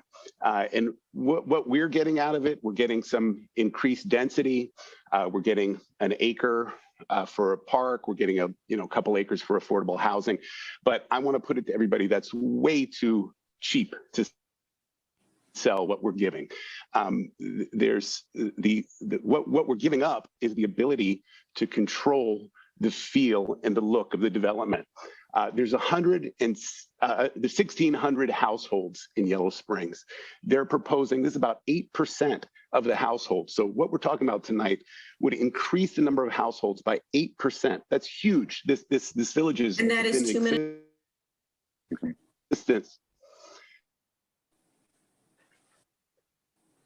If anyone wants to yield their time, maybe got more to go. I think I have 2 minutes because I wasn't unmuted for the whole 2 minutes. I'd like to get another couple minutes. But I can't afford you another couple of minutes, maybe another minute, real quick. Okay, so there's many items. It's the planning commissioners. It's up to you to guard the culture of this village. If we let this development just run from today and it goes to the council and it's approved, it will run unchecked for the next 5 or 6 years. If we don't approve, let the developer develop. There's no need to densify it. This area, it's transitioning from single family residence to rural. Allow it to stay what it is. This is the wrong place to densify. Take a care that you must find that this application conforms with it in order to approve this PUD. It has some very specific requirements around what's going to be provided, and the application simply does not meet the standard. I'm asking you to require a peer traffic report. I'm asking you to require a phase 1 environmental study. Wrap it up, Max. Do not let this application just zip on through. Hold them to the highest possible standard. Okay. Thank you. Next, I see Chad Stiles. All right.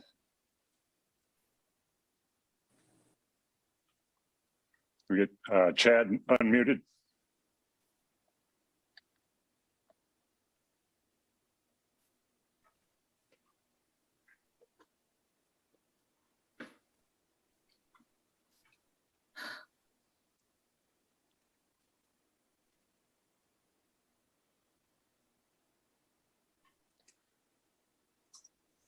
Chad is still muted. Am I on? I heard you there for a second. Okay. Can anyone hear me? I can hear you. Can other people nod if you can hear them? Yes. Okay. Yes, we can hear you. Okay, great. Thank you. Sorry for that. Thanks for giving me a minute, and I'd be happy to give, I only need a minute, so I'd be happy to give Mr. Chrome my extra time. I live about a half mile away from the planned development, south end of Corey Street. My wife and I have several concerns. In terms of the traffic, Kevin Stokes talked about the intersection with 68 and Hyde Road. Well, actually, Hyde Road eventually leads to 675. It's a way many of us get out to, work and life beyond Yellow Springs. And so that having additional, potentially 200 some more homes and all those people going out, that would have quite a big impact, I think, on traffic. Hyde Road's just a blinking light. So that's kind of known. I've lived in town for many years, and we've kind of known that's always been a place where there are accidents. So I'm concerned about that. The other concern I have, or really the larger concern, is just how this will transform this whole neighborhood, which is a rural neighborhood that's bordered by farmland and green space, the green belt. I was there. I remember Tecumseh Land Trust and protecting the Whitehall Farm, and I'm just surprised that we're not taking a little more pause, a little more effort to protect this farmland and open space. But like I say, that's all I have. Anyone else could have my time if they need it. Thank you. Thank you, just Chad. Frank, we don't do time sharing. We can't do time sharing. That's just way too complicated, unfortunately. But so we're going to go on now to Lindsay.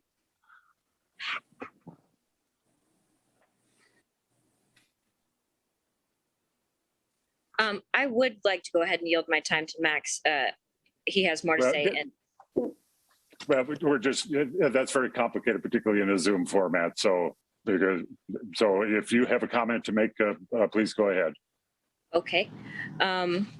I think that this development will be a huge driver for gentrification, which is already an issue. This doesn't take our village resources that are already thin, our infrastructure, our schools, traffic patterns, things like that into consideration. This is not a good fit. It is not in keeping with the character of Yellow Springs. This is Beaver Creek. We have had numerous villagers voice opposition to things that make us look like Beaver Creek or make us conform to policies like Beaver Creek. This is not a good fit for Yellow Springs, and I think we can do better, and I think we should do better. And I implore the Planning Commission to put this to put more thought in this and not approve this tonight. Put more thought in it, get more input. It deserves more thought than this. It's very important. Okay, thank you, Lindsay. Next I have is Patrick Lake. Is that right?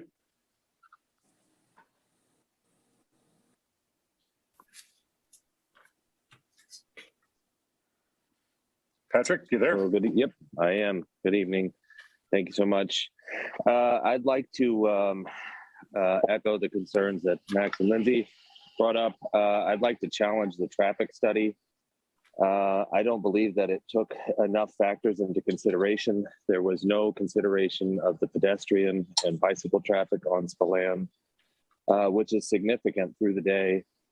And I believe that the village is going to have to consider expansion of Spilan, and I don't believe the neighbors, property owners on Spilan, would be excited about the prospects of losing property and trees and landscaping. I also like to say, I think the Homeowners Association fit in Yellow Springs is really poor. I lived in Beaver Creek for 10 years, grew up in Yellow Springs. One of the reasons I came back to this community was because of the unique nature of and feel and independence of being able to do what you want, how you feel on your property, unlike in other communities. So I'd like to yield any additional time. I know that's complicated, Frank, but you've got a couple of minutes that you could give to Max. Appreciate it. Thank you. We'll see how many other people comment, and we'll see what time we have. So, but thank you. Okay. Looks like, is it Dino?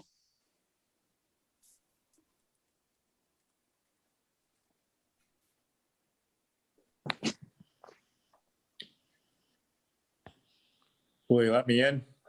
Yes, are you there? All right. Dino Pallotta, Miami Township resident, Yellow Springs resident. Hey, a couple of issues I want to go over everything with. Safety on Spilan is obviously a big issue that's going to keep coming up, but I'm going to challenge, I guess, with the traffic report. Going north on Spilan, it's a narrow road, no sidewalks, biking, there's no bike lanes. That still has to be, to say that you're going to put 140 homes in there, and I'm going to say, let's be conservative. You're going to have 225 cars going out every day. That means they're not going to all be going right and going to Hyde Road. They're going to be coming up Spilan. So you're going to increase traffic no matter what.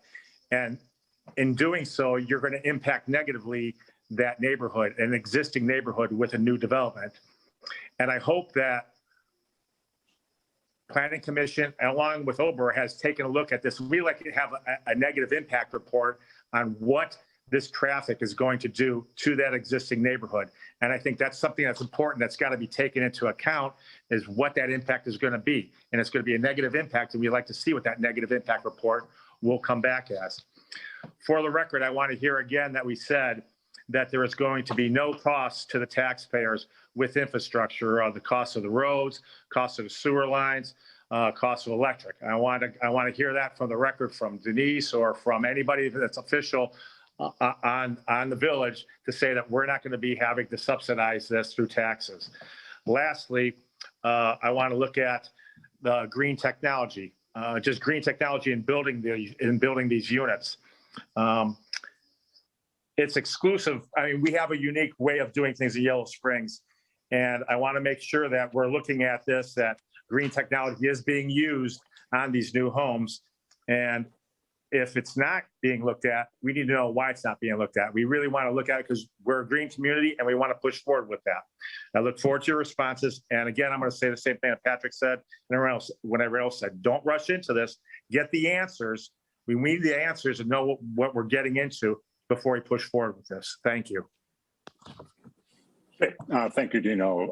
Alex Melamed.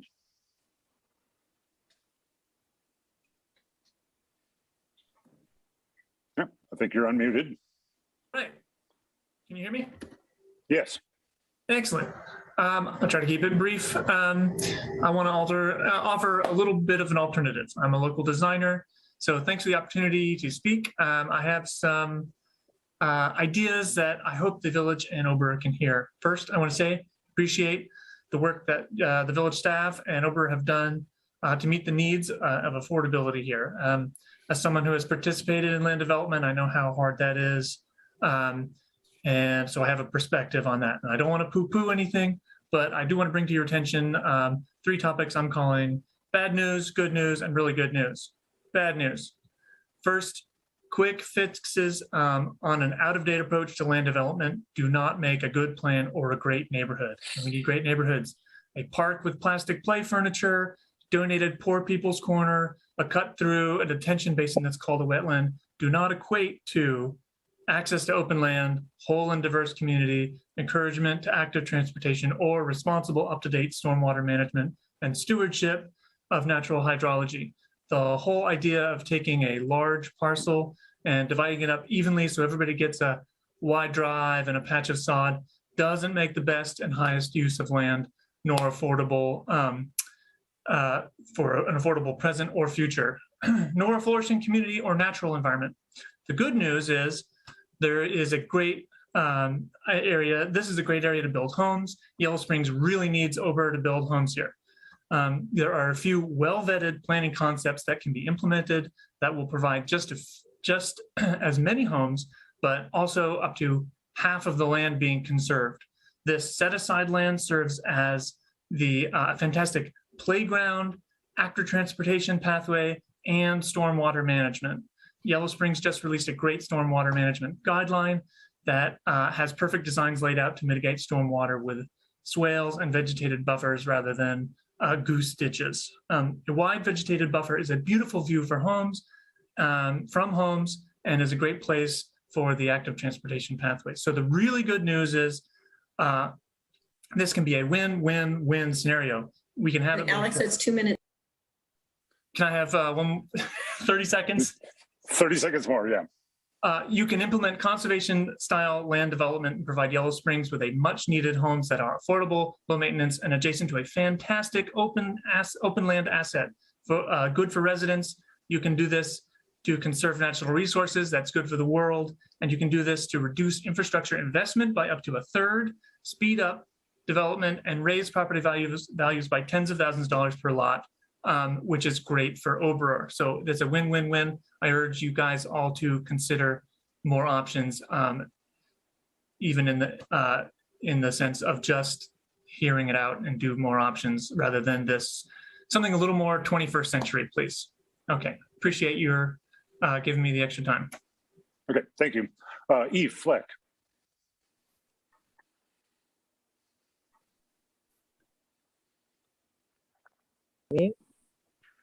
Hello? Yes, I can hear you. Yes, are you there? I just wanted to make a point that Yellow Springs has put a lot of energy and effort into being designated as a community wildlife habitat. And basically what this means is that the community wildlife habitats, of which my property is designated, garden and landscape with wildlife in mind, promote the use of native trees and plants, work to reduce or eliminate the use of pesticides and chemicals, and integrate wildlife-friendly practices into sustainability park and master plans. I am finding this kind of at odds with the notion of a homeowners association. And I wonder what steps will be taken to allow individual homeowners to have pollinator-friendly yards, community wildlife habitats, to eliminate turf, and to have healthier ecosystems on their properties. And I would yield my time to that. Okay, thank you very much, Eve. Issa. Is that okay? That was perfect. That was yes, that's very good. Okay. Yes. I can speak. You need to get muted again, Eve. We can still hear you. I think the Wildlife Association is. Eve, can you mute yourself, please? Oh, sorry. Okay, Issa, go ahead. All right. Can you hear me? Yes. Okay. I also would like to let Max talk more because I know he's very well studied in this, but I like to say a few things. Just regarding the culture here, I feel like this would only gentrify Yellow Springs, as Lindsay stated. And I like to just encourage everybody just to think about what values what values we like to uphold here in Yellow Springs, what makes us who we are. And let's just not forget this, because if we do this, it's going to look more and more like Beaver Creek. It's going to look more and more like surrounding areas, and it'll take away from us. So that's all I got to say. Thank you. Okay, thank you. Emily Seibel.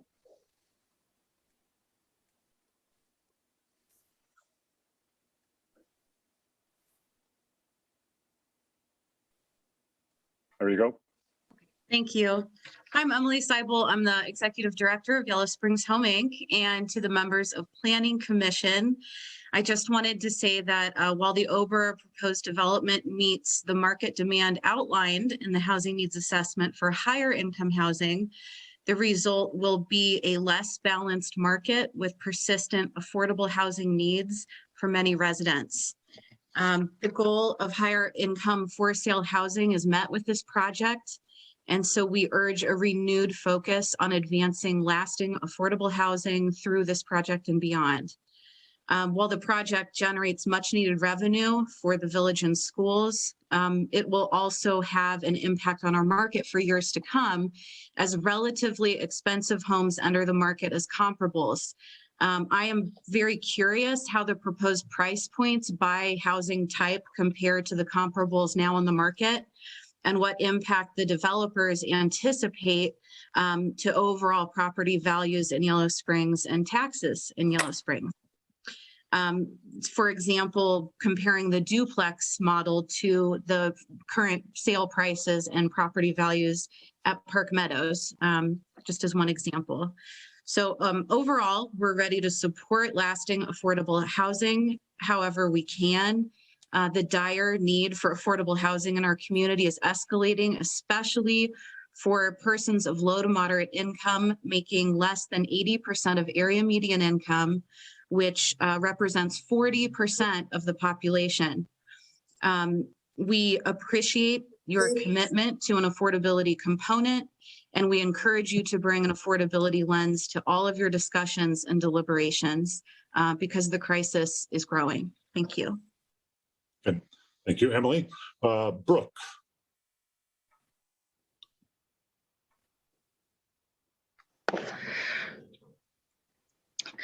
Hi there. I'm at the site of Edgefield Drive, the one where the road will be going towards to the new community.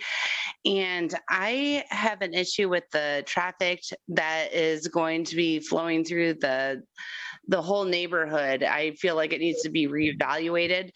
I feel like that it's going to be much more than what has been observed. And I feel like there's going to be much more than what they are going to actually have. Also, we are concerned as homeowners in regards to what this is going to affect our property. If you notice, the diversity is going to be like the low income housing in the front towards our property. And there's going to be more like other houses, wealthier houses in the front. Then we need to go and actually make it a diverse community and actually like go and diverse those communities with that. So thank you. Sorry, I'm like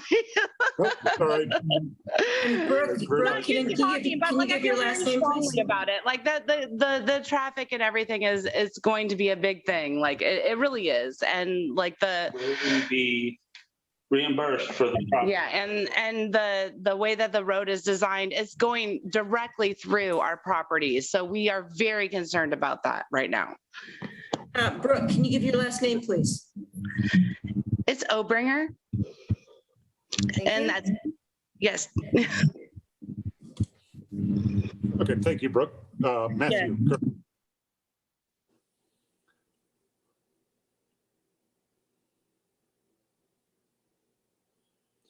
Are you there, Matthew? I am. I'm trying to get unmuted. Can you see me? Yes. You can hear me too? Yep.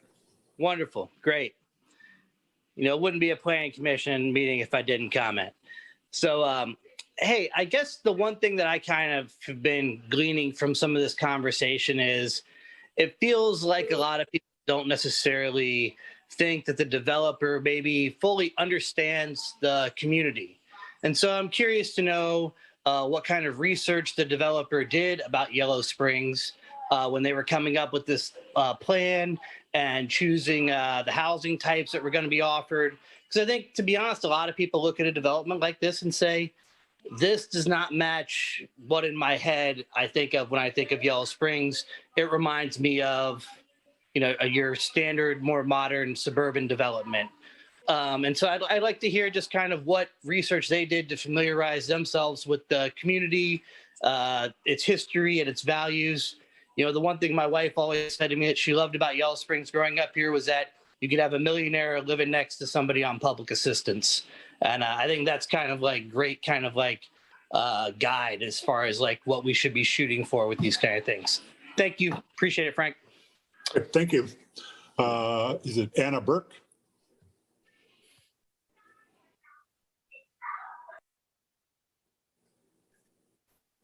Unmute. Can you hear me okay? Yes, we can. Okay, so my internet gets a little spotty, so if I cut out at any time, please stop me and let me know. Okay. So I don't ramble on. So I'm late to the meeting, but everything I've heard right now has resonated. And I just wanted to pop in to talk about something real quick that maybe some people haven't thought of. If you guys don't know me, I'm a 10-year resident of Yellow Springs, and I live in the Vale, the intentional community off of Hyde Road. And just kind of like Brooke, I mean, those neighbors there are going to get so crushed by the traffic and all those. But the point that I want to bring up is the impact on wildlife. That's been at the forefront of my mind this entire time as someone who, just like everyone else who lives here, enjoys the wildlife that we get to enjoy that most people don't. It's my strong opinion that this development will completely wipe out any remaining like wildlife safety sanctuary space that has been provided so far. Everyone on this end of town gets to enjoy deer. The horses are at peace, things that you usually wouldn't see in town. And a lot of people, you'll probably see this at night. You see the deer come this way towards the Vale, towards, the riding center and everything. And that whole span of area every evening. And if you increase the traffic and put this massive development in, that's over. So I just want to bring that point to the forefront of everyone's mind that, traffic is a huge deal, all the other elements that were brought up, but wildlife is a huge factor. And it's something that, in my opinion, will literally disappear if this development goes through. I was recently made aware that there hasn't been an environmental impact assessment done on this project and how it will affect that. So that's just what's crushing for me in terms of this development. And yeah, that's about it. Please consider the wildlife impact that this would have. Good. Thank you, Anna. Mm-hmm. All right. I'm not seeing anybody else with a raised hand. Well, no, I just said Tony. I'm not sure of Tony's last name, but Tony's iPad just popped up.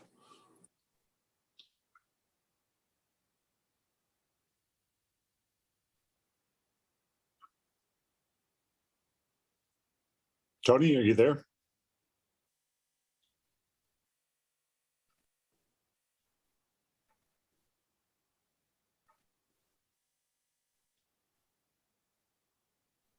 Can we get Tony up?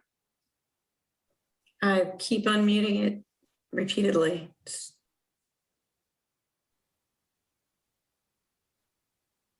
Frank, can you hear me? This is Tony Laracuda. Oh, yeah, we can hear you now, Tony. Okay, thank you. My question is, why haven't we pushed further to push the developer to access directly onto Route 68? This is a major development. Why not, rather than dump out on Hyde Road, which is a dangerous intersection, or here into the neighborhood where it's not appropriate, why doesn't the developer go straight out onto 68 the way they should? I know I've heard that they don't own any property. Well, I think they need to work a lot harder on making that happen. Thank you. Good. Thank you, Tony. Frank, can I add to that? This is Dave Stratton, since I'm sitting next to her. Yep. I haven't heard much conversation about how Ober plans to tie into the sewer, the sanitary, or the storm. Curious that right now we already have some issue in our area, South Spilan, with flooding due to heavy rain and sanitary issues of clogging drains. Now we're going to load our sewers, both sanitary and storm, with additional residents. So since I didn't hear them but brushed over that subject, it seems like that needs more understanding.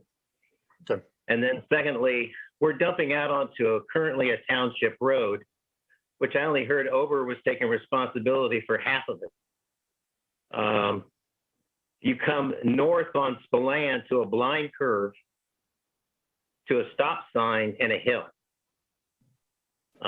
That looks tragic to us. And if you're talking about dumping south onto Hyde, again, you're dumping onto a township road. No berms, no lines, no other access for horses, pedestrians, or otherwise. And since you've got homes that are directly on Spilan now with the development, they're going to be backing out and going north and south. I heard the traffic engineer talk about 35% of the traffic will go north, but then he only said out of 60 cars, 9 would go north. I don't think that's 35%. Thank you. All right. Thank you, Dave.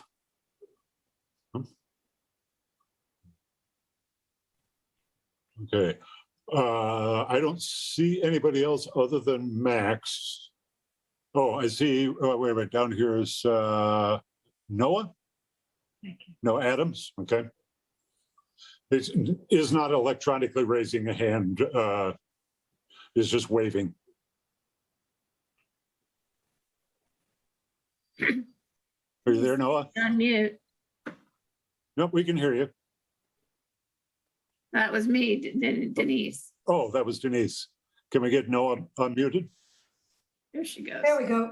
There we Hi, go. this is Nina Ellis along with Noah. I'm on Noah's computer. Noah's here with me as well. We live on the south side of town.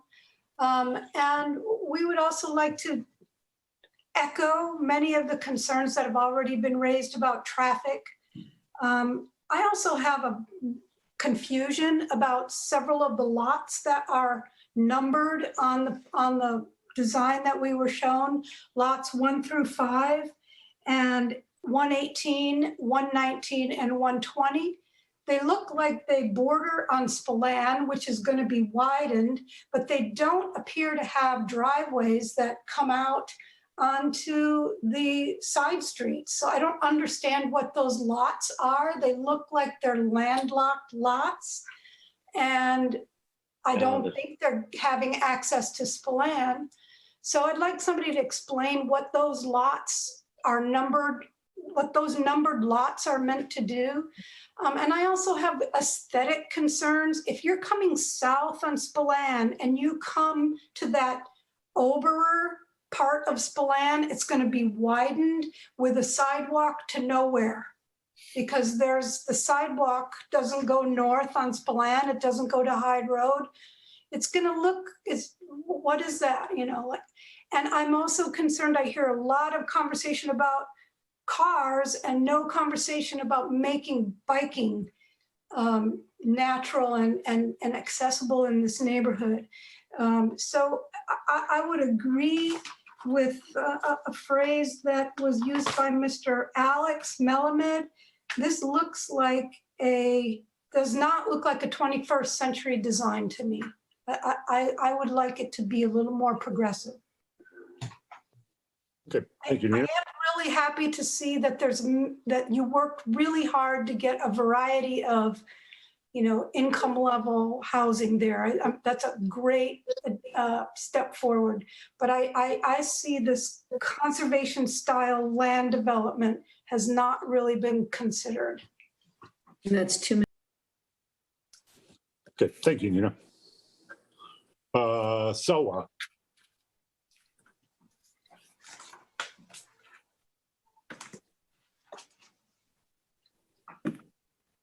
Are you there, Selma?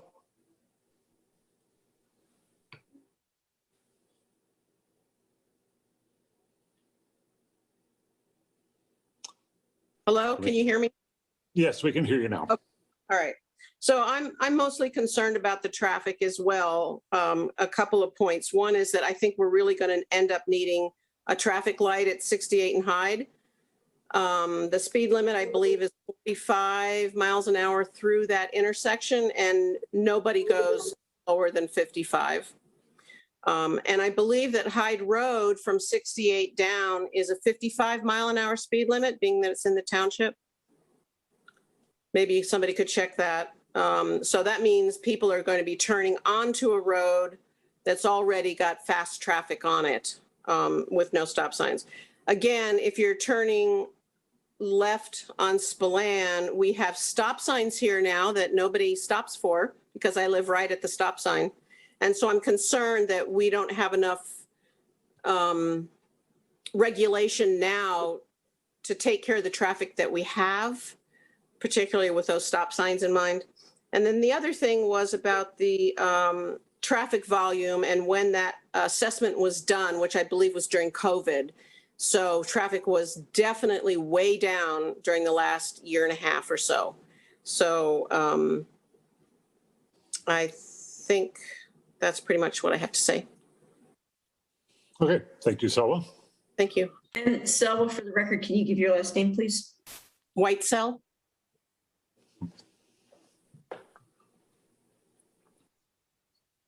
Okay. I see you there, Max. I'm just looking to see if anybody else is that hasn't had a chance to speak yet.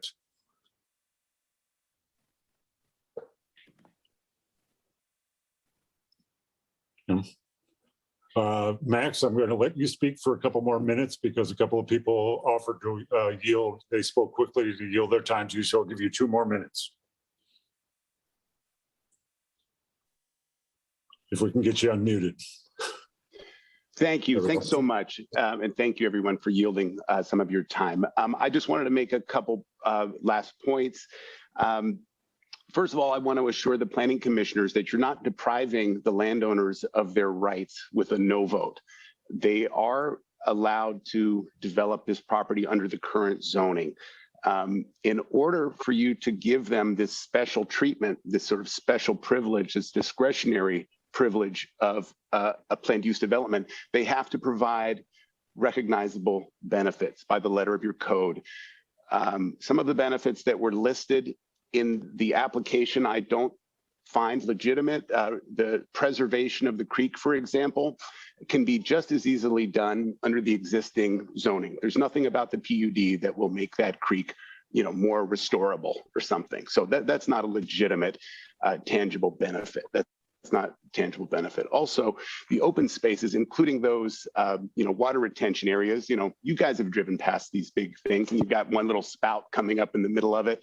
And that's a water feature, if you are inclined to allow this to move forward, get those details. What's that water feature look like? Is it really make the difference between a big retention pond and an actual recreational feature? I'd like to see the proof. But even more than that, I'd like you to deny this application and allow it to be developed slowly over time, just like the rest of the town has been, just like anybody else on this call would have to do if they were interested in developing a home. Thank you. Oh, also, I'd like to say I didn't hear one single resident speak positively. I think there was several neutral comments, several comments that asked you to take certain things under concern, but I don't think there was a single comment that I would consider a positive comment encouraging you to vote yes on this application. So I ask you to take that under consideration. Thank you. Okay. Thank you, Max. All right. I think we may have gotten through everybody. Okay. I have to write a note to myself.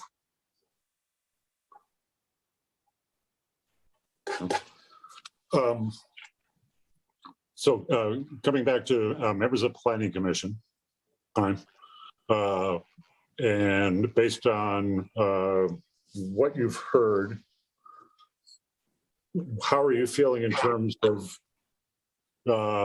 planning commission, your ability to vote? Now, ultimately, what we're going to be voting on is we're voting on a recommendation to the village council, and the village council has the final say about whether this project goes forward or not. We look at the facts that have been presented to us, and we compare that to the language of the code, and we say, based on the facts that have been presented to us, does this project meet the language of the code? And then we're asked at the end of this PUD voting process to choose one of three paths: either to approve the PUD application, or send it to Planning Commission, having voted to approve it, to disapprove of it, or to approve of it with modifications.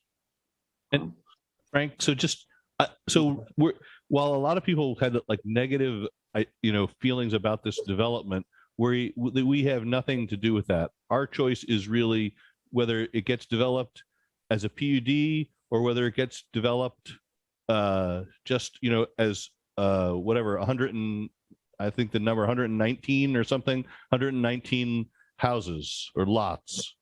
Those are basically our choices. We can't stop. And as I understand it, even if, for example, if we were to vote to disapprove of it, Planning Commission or Village Council can still vote to approve it. Okay. Or vice versa. If we vote to approve it, Village Council can still vote to disapprove it. Okay.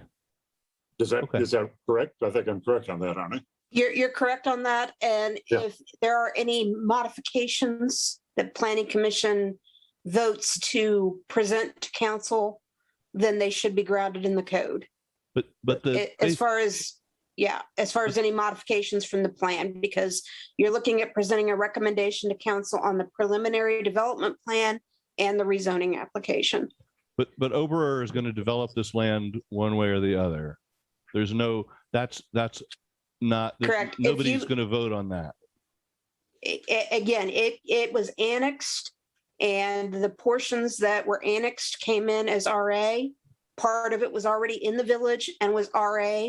Part of it was already in the village and was RC. Part of it was already in the village and was already a PUD for business, based on the research we found.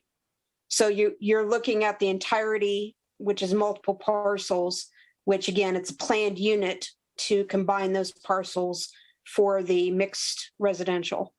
And Brienne, so could you also so what Max was saying was that by making it a PUD, it simplifies the process for the developer. Is that like, would they have to come to the Planning Commission for each individual house if it wasn't a PUD? Or? Not correct. Okay. No, they would have to follow the subdivision guidelines, but they would not have to do anything with zoning. Okay. Because it's already RA and right. RC. My understanding is they could just go ahead and build the houses per the existing code and zoning regulations. Your decision then would be, is this in conformance with the platting guidelines when they design a plat? Okay. Thank you. And you would not have any input whatsoever into the other aspects that a PUD gives the village. Again, as far as what is in the code for the PUD, the things like the green space, the affordability, all of the things that are in Denise's report as to whether they fit the criteria for a PUD. Because the PUD is a layer on top of zoning. Is that clear? Good. Yeah, Susan? Well, I think a number of people came in after Denise did her presentation. And so I think that a lot of the history maybe was lost for some of them, because I think it's important to know that this land, it was never if it was going to be developed, it was when. The Struings owned this land before, and their intention was to develop it. And so, I know that you can live next to a field and you love that field and you watch the wildlife in it. But unless you own it, or unless you go out and buy it and control it, something's going to happen to it. And this land, part of it was already a PUD and ready for development. And so, you know, we've discussed the choice of having it just developed single family homes, and they would all be expensive single family homes. Or do we have a PUD? And maybe it's not the ideal for what many of us think Yellow Springs should be, but at least it is giving some other price points for people that are living in town, people who want to move into town, seniors living in town that want to move into a duplex, and then their house, however it is, will be bought by somebody else and going to provide housing for it. I also think it's important to remember we have the code and we do have to follow it. We can't suddenly make it up and say, oh yes, you know, I want to have a different way of developing the land. We can't do that. We have to follow what the code is. And so we're going to have to go through this process and decide, do they meet the different processes? Okay. Now, so question I have for members of Planning Commission before closing the public hearing. Do you think you've heard everything that you need to hear so far, at least as far as the public goes, to be able to do our voting later on tonight? I would like to hear a couple responses to some of the traffic concerns. Great. Yeah. Responses to some of the questions that have been raised. Responses from Ober. Yes.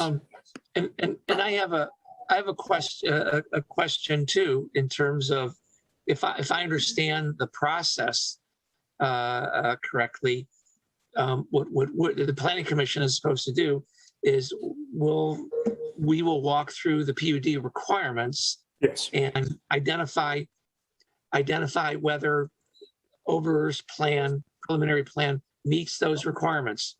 Yes. Period. Yes. Right. Yes. That's okay. Yeah. Okay. So I'm not seeing anybody who hasn't already participated, so I'm going to go ahead and close the public hearing.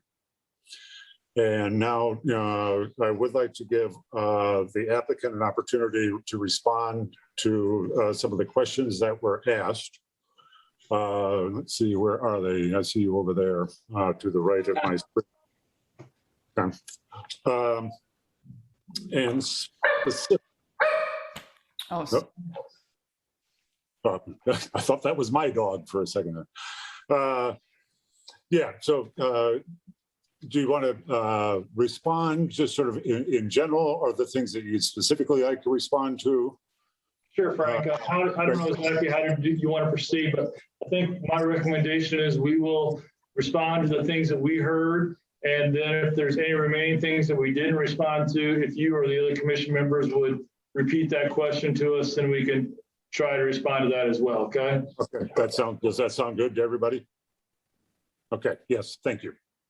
So I'm going to start a little bit, and George's got some pretty detailed notes. He was a better note taker during this process than me. So if George is okay with you, I'll answer a few things that I heard, and then I'll turn it over to George to kind of fill in the places where I'm missing. First, to kind of overall Max's comments, I think that was one of the prevailing thoughts during the process. What Denise told you is what our opinion of the situation is too. The property is currently zoned RA, which permits single family homes. So if turned down on our PUD recommendation, we already own the land and do intend to proceed forward with a single family home subdivision. So the difference between the PUD is there would be no duplexes, there would be no townhomes, and there would be no affordable housing. But there would still be single family homes, and there'd just be a few more of them. They would still be the same styles and the same offerings. So the choice is there between the PUD and the straight zoning. Really is the variety of housing types that are being presented here tonight. Another thing we heard is some concerns about the intersection there of 68. It is common and industry standard to study one intersection away from a subdivision, which is what we did. The intersection of 68 was not studied. Wouldn't really hesitate too much to take a look at that if it's something that we could do as going forward. But traditionally that road has more capacity, 68 has more capacity than Hyde Road does. So our study came to the conclusion that our traffic was not creating any improvements required on Hyde Road. I can't see why, and I'll leave it to Mike to detail further, but why it would come to the conclusion that improvements were required on a more high capacity road at 68. I understand everybody's feelings on traffic, and that's a pretty common thing to hear in our business.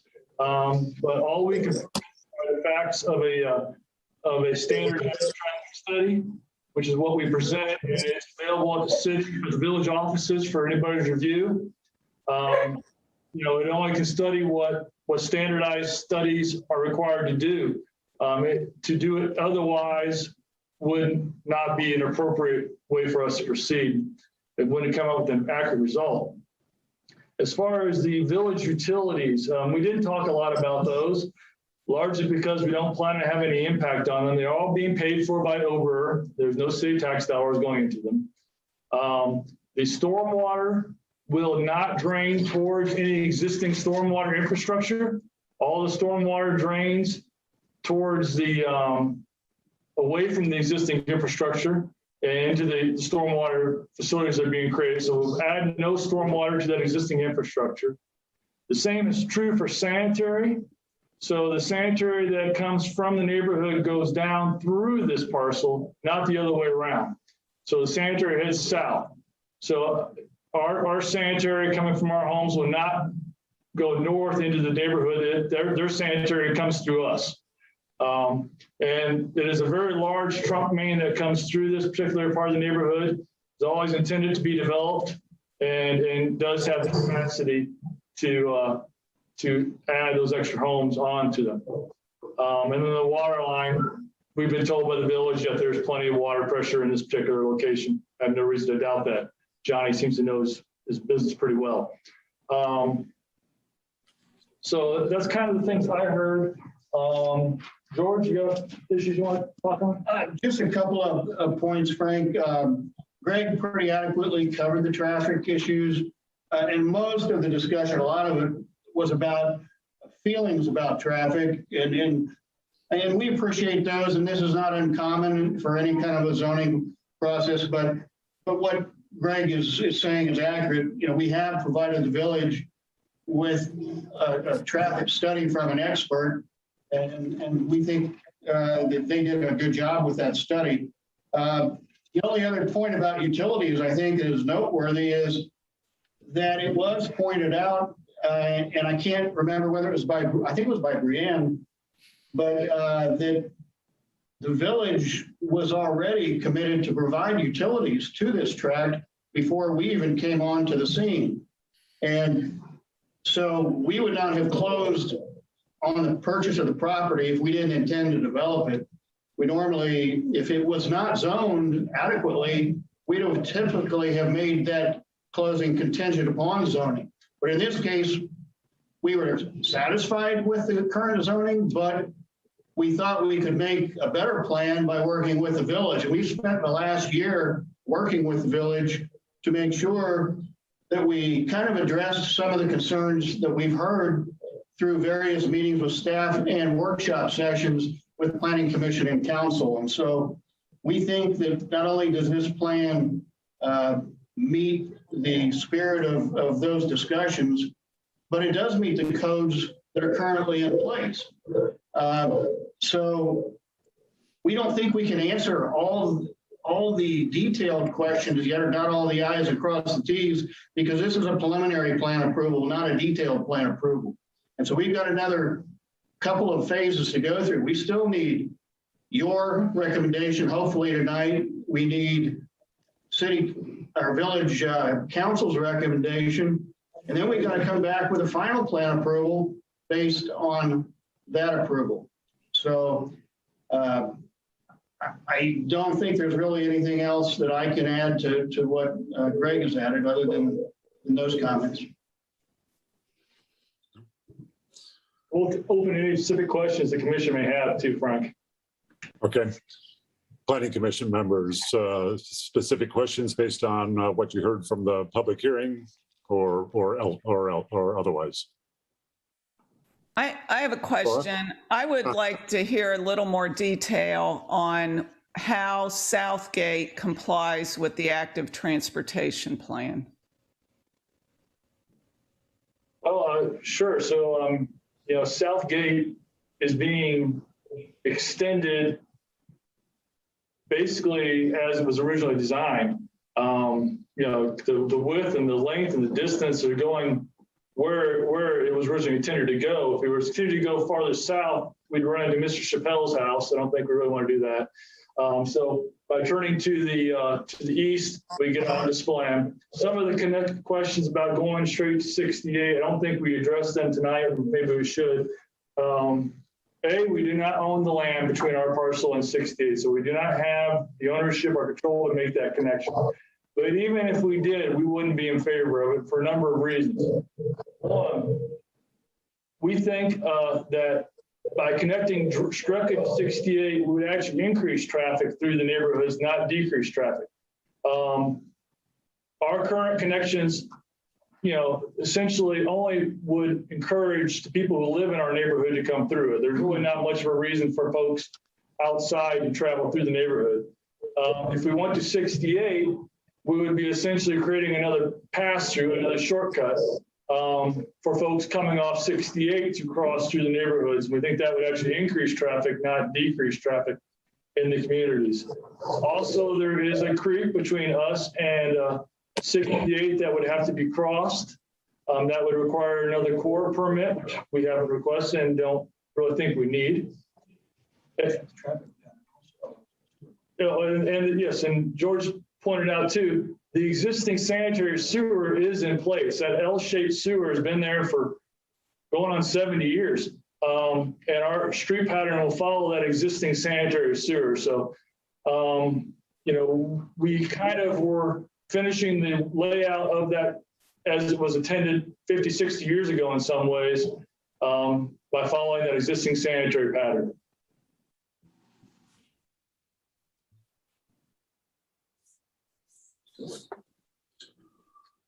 Any other questions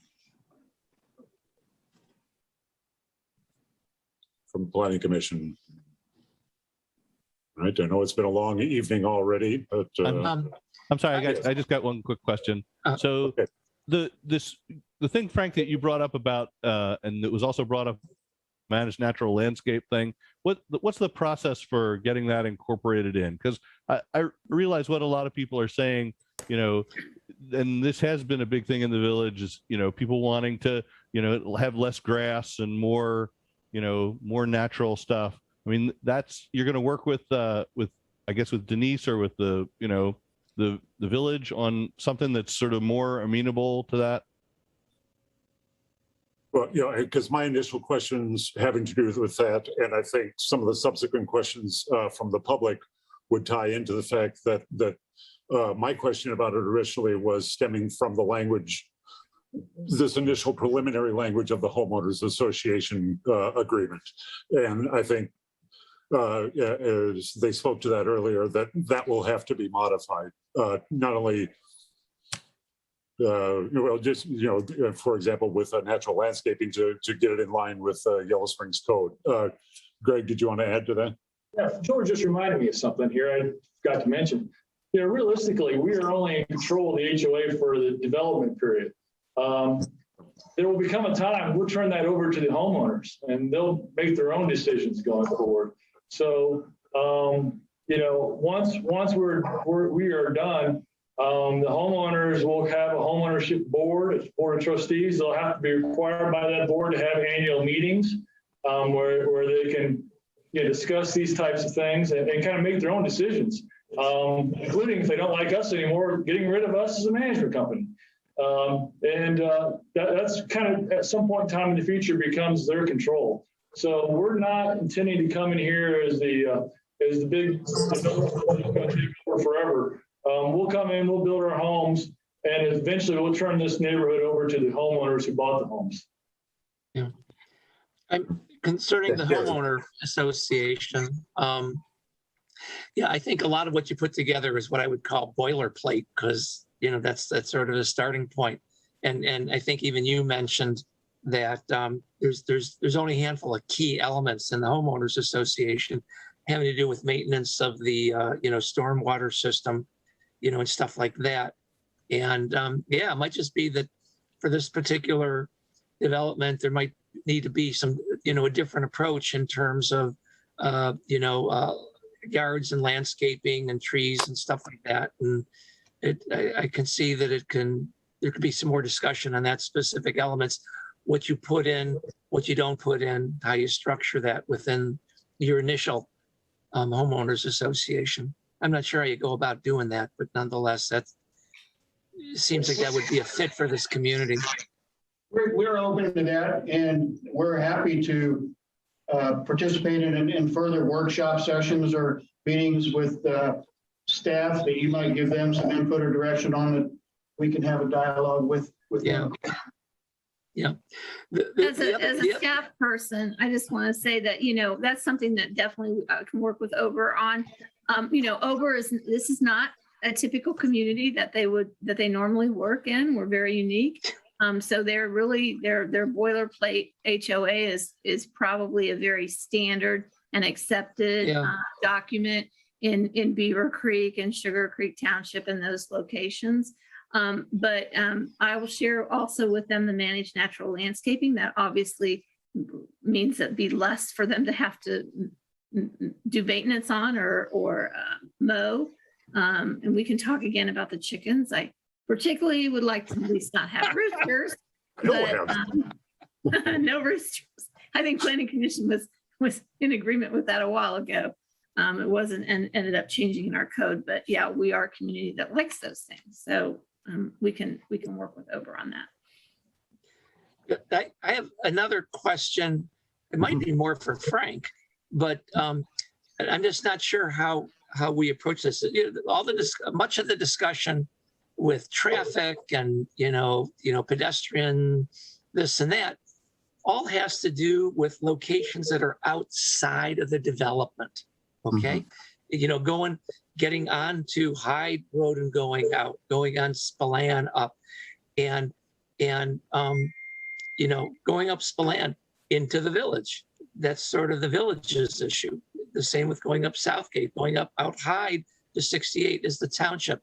So I'm really not sure how you deal with that, because it isn't necessarily stuff that Oberer can do because it's outside of their development. So I'm not sure how we deal with that discussion or manage those sort of questions and concerns.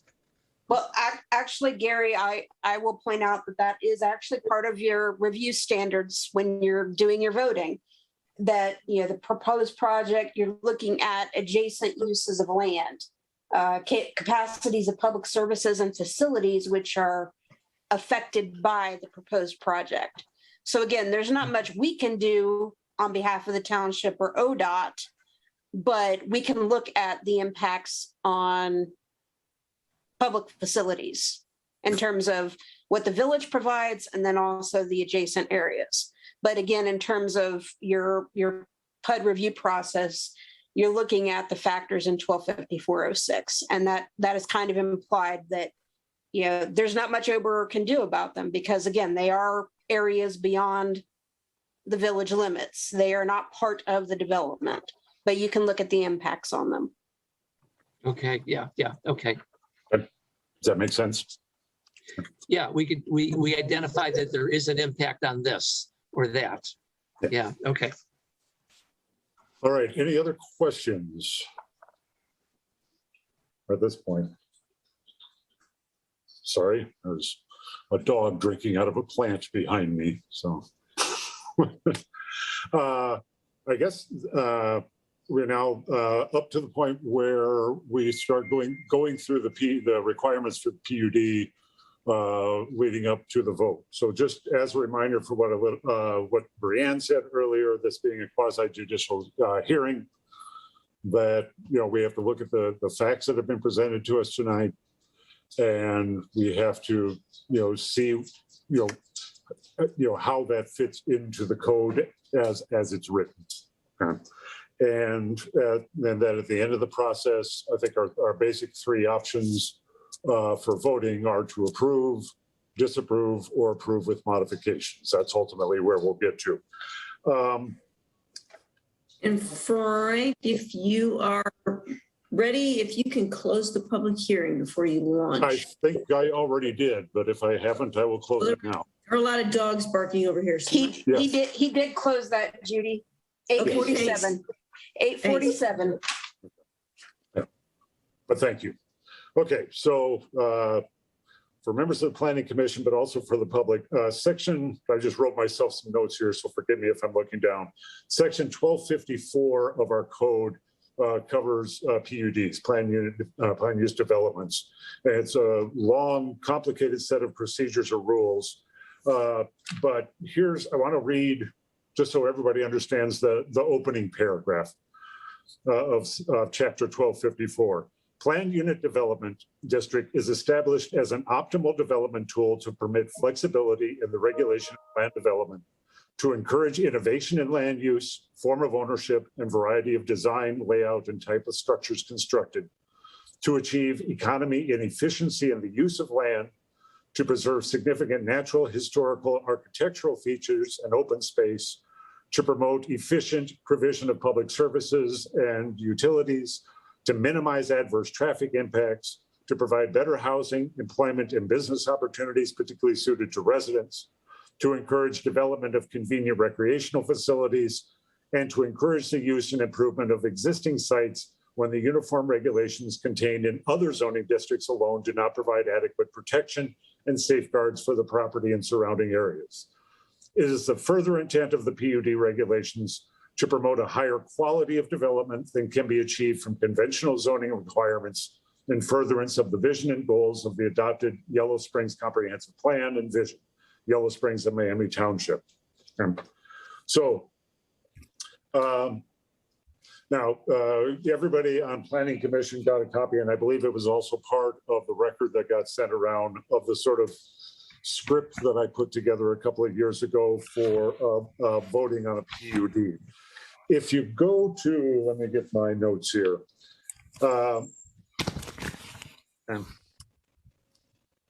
So sections A, B, C, and D of section 12, and if people have their code books in front of them, I'm going to be flipping to my code book. So section 1254.05, so go there.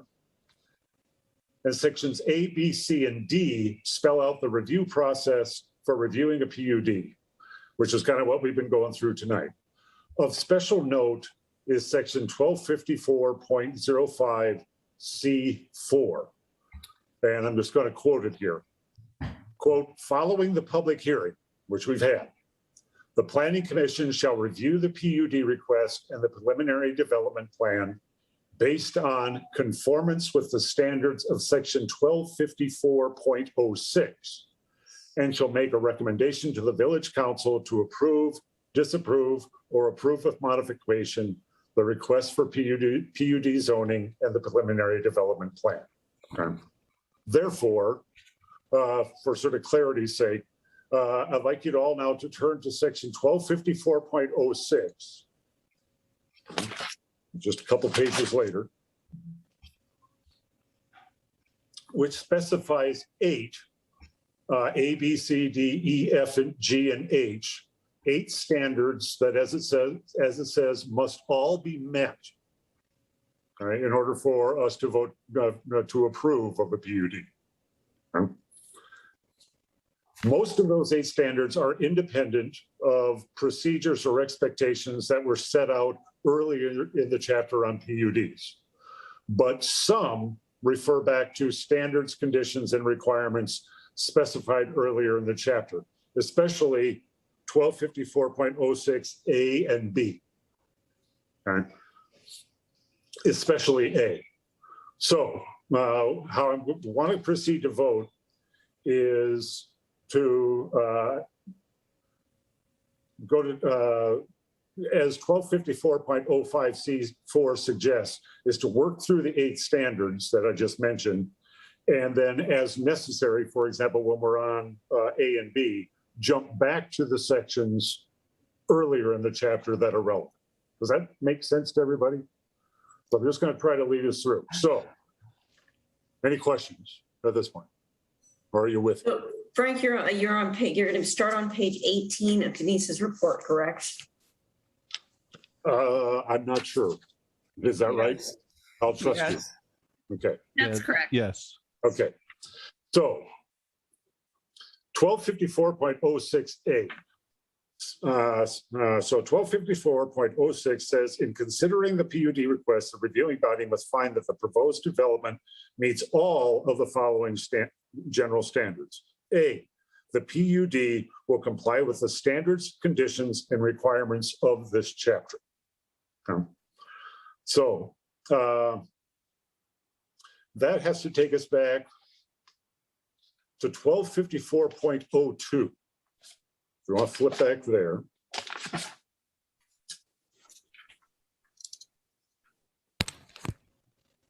Can I ask a question at this point? Just, I'm not confusing you, but can Brianna, is it permissible to rely on Denise's input at this point when Frank refers us back to those points that she has already confirmed or said does not apply? In the staff report, yes. Yes. Yeah, you can reiterate what the staff report says because that's a matter of record now. Okay, so is everybody with me at 1254.02? Which is page 4. Okay, so 1254.02A, recognizable benefit. A PUD shall achieve recognizable and substantial benefits that would not be possible under the existing zoning classifications. At least 3 of the following benefits shall be accrued to the community as a result of the proposed PUD. Okay. So can we identify 3 of these? Preservation of significant natural features, complementary mix of land uses and housing types, extensive open space and recreational amenities, connectivity of open space with new or existing adjacent greenway or trail, preservation of small town appeal, improvements to public streets or other public facilities that mitigate traffic and or development impacts, coordinated development on multiple small parcels, removal or renovation of blighted buildings, which doesn't apply. So Planning Commission, do we believe that this application meets at least 3 of those? Yes. Yes. Yes. Yes. Yes. Okay. Okay. So now go to 1254.02B. Each PUD shall contain a minimum of 5 acres. So this is already taken care of. Okay. If it's less, there are conditions that have to be met, but it's more than 5 acres. So that one's taken care of. 1254.02C. The PUD shall be served by public and sanitary sewer. Yes? Yes. Yes. Yes. Ownership, the PUD, I'm on D now. The PUD applicant shall be filed by the property owner, and that has been done, right? Yes. Yes.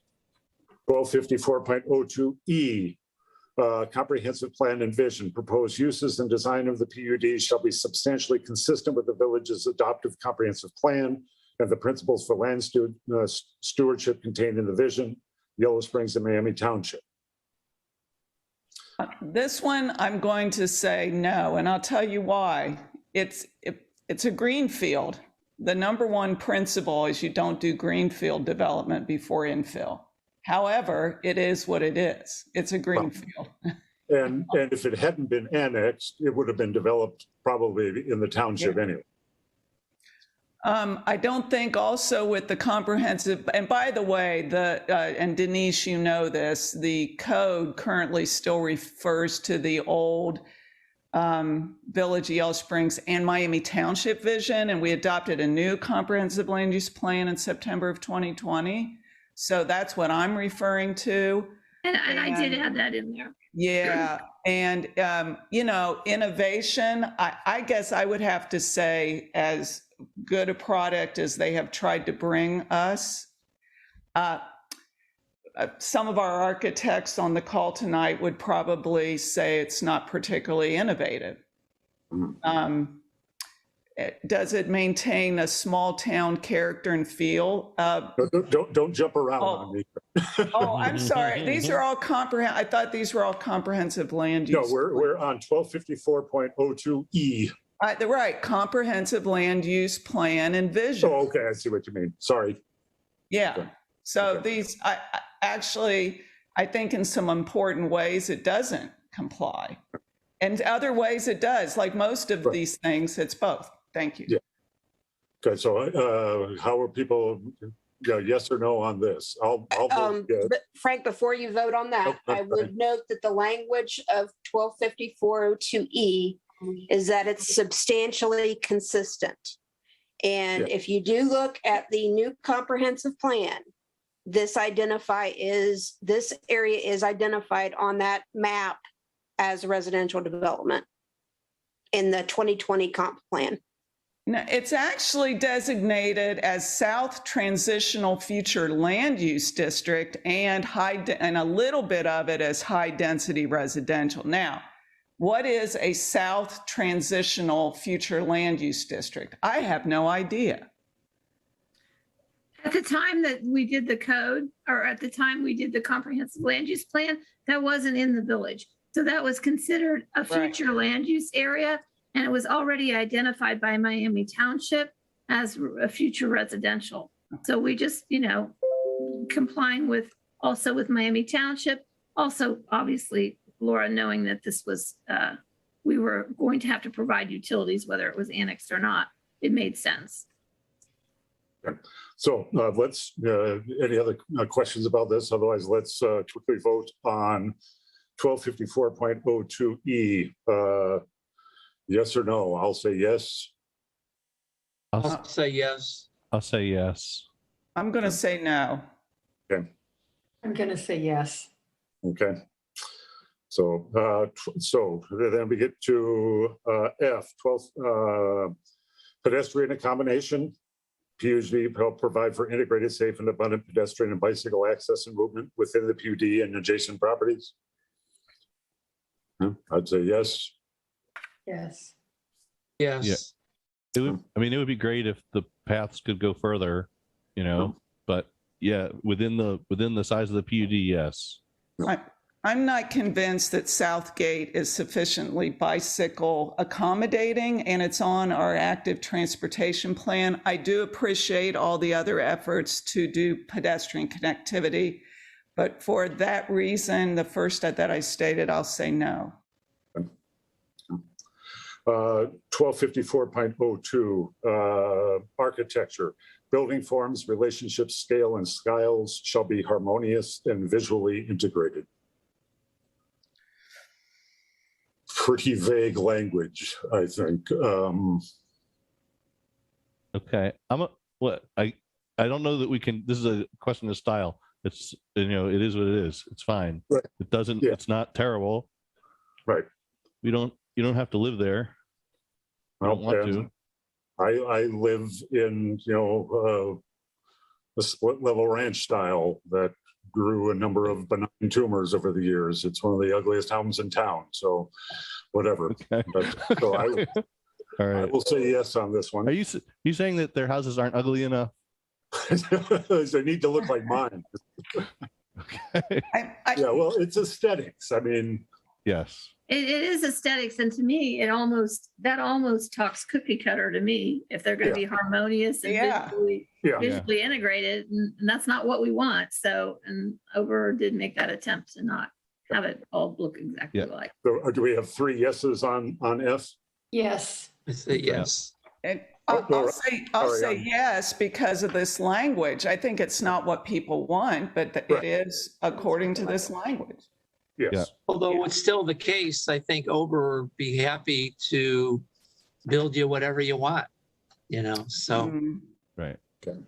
So we're moving on 1254.02H, traffic. The PUD shall provide safe and efficient vehicular movement within, into, and out of the PUD site. Traffic calming techniques, parking lot, landscaping, and other sustainable design solutions shall be employed to improve traffic circulation, stormwater management, pedestrian safety, and aesthetic appeal. And obviously, we've had a lot of concerns about traffic. But this says, shall provide for safe and efficient vehicular movement within, into, and out of the PUD site. Yeah, it doesn't say beyond the PUD site. Right. Yeah. Yeah. I think having two entrances, I think they're making it, and widening Spilan, it does, it meets the requirements. They're putting a lot of effort into that. So are there 3 yeses? Yes. Yes. Yes. Yes. And then finally, land within any zoning district may qualify. So that's a yes as well. Land within a zoning district may qualify for PUD zoning. So. Okay. So I got all the yeses on that one. Okay. So after completing the 9 sections, review the results on 1254.02 A, B, C, D, E, F, G, H, and I. There were at least 3 votes for yes on all of them. Okay. Now, please go to section 1254.03, because that also comes under this later point A from 1254.06. Okay, so go to 1254.03.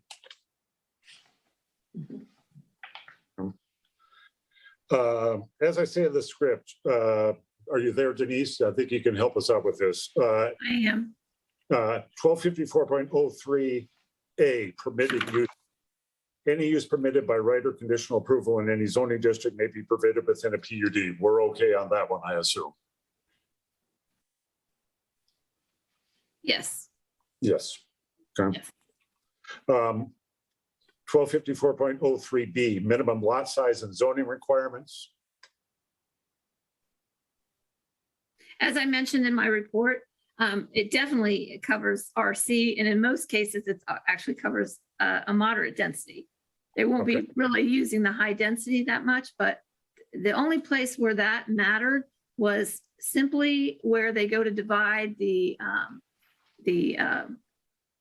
duplexes for individual home ownership and tax purposes. It changes the frontage to 47.5 feet instead of 50 for RB. So RC is 40 feet. Okay. I mean, really, yeah. Okay. Okay, so 1254.03C, connectivity. There's pathways for bicycles and pedestrians shall be incorporated throughout the development and along perimeter streets to ensure connectivity. We in agreement on that one? You can see that there's some redundancy from one section of the chapter to another. 1254.03D, modification of minimum requirements. Are any modifications of minimum requirements needed for this, Denise? They did not really request any modifications for that. They're pretty much following the standard zoning code for RC. Right, and so the only thing we have to worry about is if they did request a modification, then we'd have to go through a list of requirements. But since they're not requesting a modification, this one is satisfied. So now we go. I'm sorry, did somebody say something? No, I just said correct. Oh, okay. 1254.03E, they are not requesting a density bonus, right? They are not requesting a density bonus, correct. 1254.03F, open space. At least 15% of the area of a PUD site shall be served as open space, and they have at least 15%, right? Yeah, they have like 22%. Yeah. 1254.03. Well, no, never mind. That's already taken care of. And then 1254.03G and H are not really applicable to this situation. Is that right? Because there's no is there existing PUD? 1254. One of the parcels is zoned as a PUD, but it is not, it predates this code. And Right. it's being asked to change it to the entirety as a PUD. Right. Because we couldn't even find when it was done, except it was done prior to, what was it, 1991? At some point prior to 1991. Okay. Yeah, and we had it as residential, and I forgot to correct that because I did find one document where the PUD was going to be an extension of the business district at some point in time. Yeah. And 1254.03H has to do with the Center for Business and Education. That doesn't apply to the situation either. Correct. Okay, so we've gotten everything checked off the list from section 1254.03. Okay, so now we can go back to section 1254.06.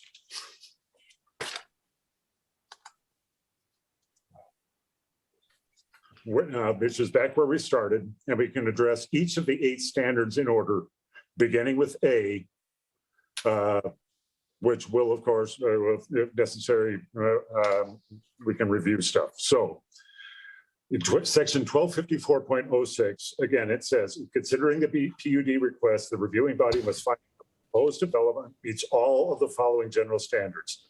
A, and we'll vote on these one at a time. Okay? A, the PUD will comply with the standards, conditions, and requirements of this chapter. Okay? And that's why we went back and found the appropriate sections. Did it meet them? Now we voted yes on all of them in both of the sections. So how will people vote on 1254.06A? Has the application met with all the standards, conditions, and requirements of this chapter? Yes. Yes. Yes. Yes. Okay. So that's is it 5 votes yes? Yeah. Okay. Okay. 1254.06B, the PUD will promote the intent and purposes of this chapter. I'd like to point out that there are about 20 intents and purposes. I think like 3 don't apply, but yes. Okay. Yes. Okay. That noted, I will vote yes. Oh, yes. Yes. Yes. All right.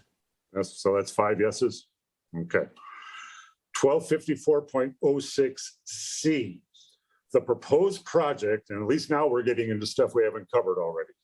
The proposed project will be compatible with adjacent uses of land, the natural environment, and the capacities of public services and facilities affected by the proposed project. Okay. Yes, I'll vote yes. Yes. I'll vote yes. Yes. It doesn't say traffic anywhere in that. I'm sorry, I didn't hear you, Gary. See, I'm just looking, and the capacities of the one thing we've been talking about is traffic, and C does not address traffic. It's all these other things. So I would say yes also. Well, we got D coming up. Oh, okay. 1254.06D. The proposed project will be consistent with the public health, safety, and welfare needs of the village. Oh, okay.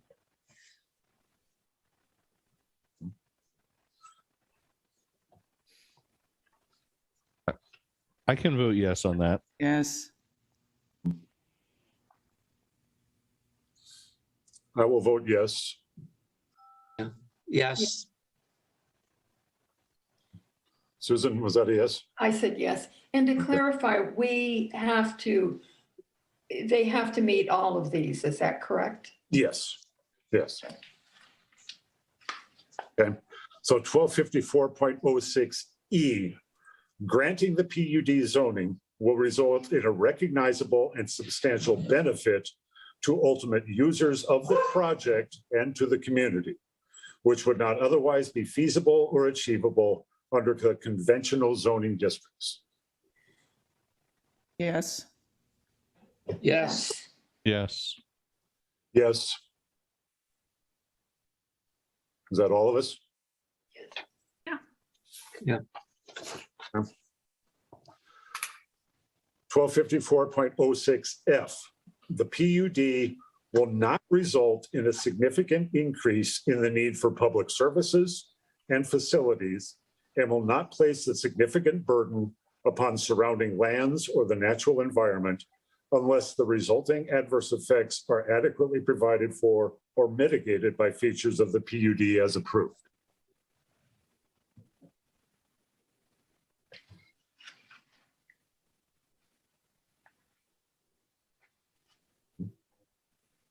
I think the operative word is significant.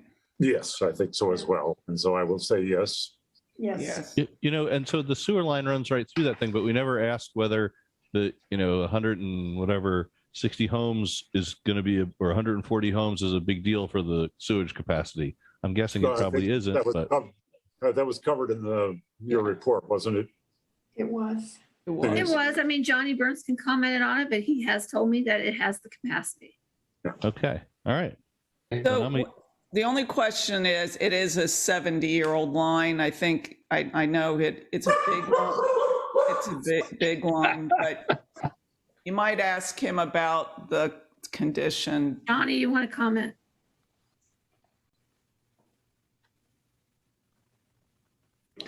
It is concrete pipe. It is old, but it is in good condition, and we can have it cambered if we need it to be. Okay. So Johnny, that was there because this field was going to be built on. I'm sorry to get distracted. I'm just curious. It was always the plan to build on that field. A long time ago. It was always, ever since I've been told about it. Okay. Yeah, that went, in the 60s or early 70s? Before I was born. It's a long. Yeah, I mean, Johnny, the sewer, I mean, they built a new wastewater treatment plant. It used to be somewhere else, wasn't it? And that was part of the reason why it went through that property that KO owned, was It was a direct access, a closer access to where we were locating our wastewater treatment plant. It's also some of the deepest sewer that we have. It's okay. So I'm just gonna double check on 1254.06F. I'll say yes, just to make sure. Is everybody? Yes. Yes. Okay. Yes. Okay. So 1254.06G. This is another complicated one. The PUD will be consistent with the village's comprehensive plan and vision, Yellow Springs and Miami Township. Again, the name needs to be changed. Specifically, the following planning principles shall be adhered to as applicable. Okay. And the key operative language there is as applicable. So there's a bunch of things that are listed there. The plan only needs to meet the ones that are applicable to the plan. Okay. They are, number one, redevelopment and infill locations should be favored over greenfield development. We've already discussed the complexities of that with respect to this property. Natural features and resources shall be preserved or at least conserved. Future development, redevelopment shall strengthen the physical character of the village. Quality design is emphasized for all uses to create an attractive, distinctive public and private realm. 5, places are created with an integrated mix of uses that contribute to the village's identity and vitality. 6, diverse housing choices are found throughout the village, including relatively high density and affordable units. 7, parks, open space, and recreational facilities are incorporated into future development. And 8, places are connected and accessible throughout the community by transportation methods other than automobiles. So, do we think the PUD is consistent? It doesn't have to meet all of them, but just the ones that are applicable to it. I mean, yes. This compared to the alternative is definitely better. Yes. Yes, I agree. Yes. Okay. Compared to the alternative, it's better, but I think it's definitely a coin toss for me. Yeah. Does that coin toss equate to a yes or a no? I know, right? Or is the coin still on its edge, or is it still on the edge? It doesn't matter how I vote, so I guess I'll vote no. Okay. All right, and that gets us then to H, the last one. The PUD will respect or enhance the established or planned character, use, and intensity of development within the area of the village where it is to be located. Respect or enhance the established or planned character, use, and intensity of development within the area of the village where it is to be located. And again, it may be any PUD, we've pretty much blessed high density, so yes. Yeah. Yes. Yes. All right. So, as I said at the beginning, the PUD has to meet all 8 of those principles. You got the minimum 5 votes on most of them, 4 on a couple of them. So the proposal meets all 8 of those standards, according to the Planning Commission. So where that gets us to then is up to the point where we have to decide what vote we want to send, what recommendation we want to send this to the Planning Commission with. Our options, we can, as I said earlier, we can vote to approve, to disapprove, or approve with modifications.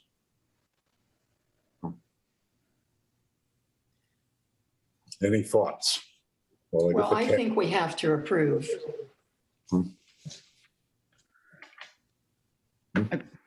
Can we can suggest modifications? Should we do that now? Yeah, because I think obviously the homeowners association agreement will need to be tweaked. Yeah. I'm in favor of adding the managed landscape since we just passed that ordinance. I think that definitely needs to be an option. Yeah.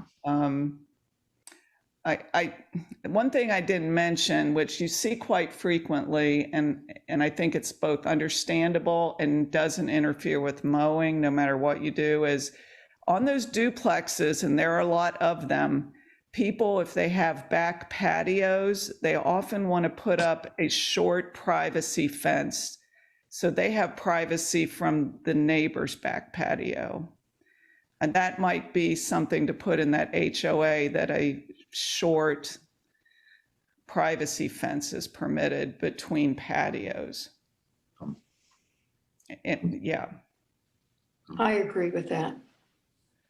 Any other modifications? I would like the lighting plan to be much more dark skies friendly. Every fixture 90-degree cutoff, post lights on the garage, on the house, overhead. They need to be 90-degree, true 90-degree cutoff and downward directional and as low light emitting as possible. Okay. Laura's breaking up on my screen. Is anybody having that problem, or is it just my internet? Might just be your internet. Okay. And finally, to the extent it can be made clearer how Southgate complies with our active transportation plan in terms of being bicycle friendly. And I'm confused there. Are you talking about the entirety of Southgate, which would then fall to the village, or the PUD section of Southgate? Well, look on the comprehensive land use plan, active transportation plan. It looks like it's the entire extension of Southgate. And to me, that means we want now whatever bicycle friendly accommodations mean on that type of street. I'm not a civil engineer, but bike lane on one side and parking on the other. You know, I just don't, whatever it is, it's there in our CLUP. So without going in, because I mean, I don't, you know, we're obviously not going to be able to tonight to lay out all the specifics of what should or shouldn't be included in the homeowners association. So should our language just be that the homeowners association agreement will be modified to be more in line with Yellow Spring standards or values, or? Yeah, you could say something to the effect that it incorporates, what chapter was that, Denise? I don't know. Hang on a second, I'll look it up. Well, can you say it would be compliant with the village planning and zoning code with regard to yard and lawn care? Yeah, manage natural landscapes or something to that effect. Yeah. Oh, you're talking about the managed natural landscape. Yeah, that's under like 674 weeds. Yeah, but if you're compliant with the Village of Yellow Springs Planning and Zoning Code, then you've got all the stuff, grass height. Yeah, I would Yeah, say. but what I'm saying is that's not in the planning or zoning code. It's in chapter 674 under general offenses. Oh, We were okay. asked, the planning commission was asked by environmental commission and council to review that, even though it's not technically. Yeah, because it's not in the zoning code. That's why I couldn't remember the But it's a reference village for it. code, right? Yeah. And so their homeowners association needs to be in line with the village. Well, can you, something like we'll work with village staff to Sure. the HOA come more in line with the Village of Yellow Springs. Yes. What did you call them? Managed natural landscape. Nah, like a whole thing, the whole. Denise, what- And Values or ideals or.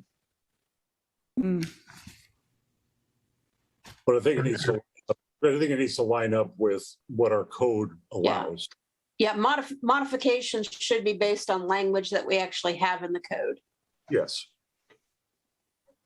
So for example, on dark skies, we actually have the 90-degree cutoffs in a different section of the zoning code pertaining to parking and conditional uses for lighting fixtures. So we've got under 126403 and 126208 for the luminary cutoffs. can it be then requested for everything? Is that an acceptable extension of that part of the code? I think as long as we have language in the code to back it up, planning commission can say we're basing it on the fact that it is in our code elsewhere.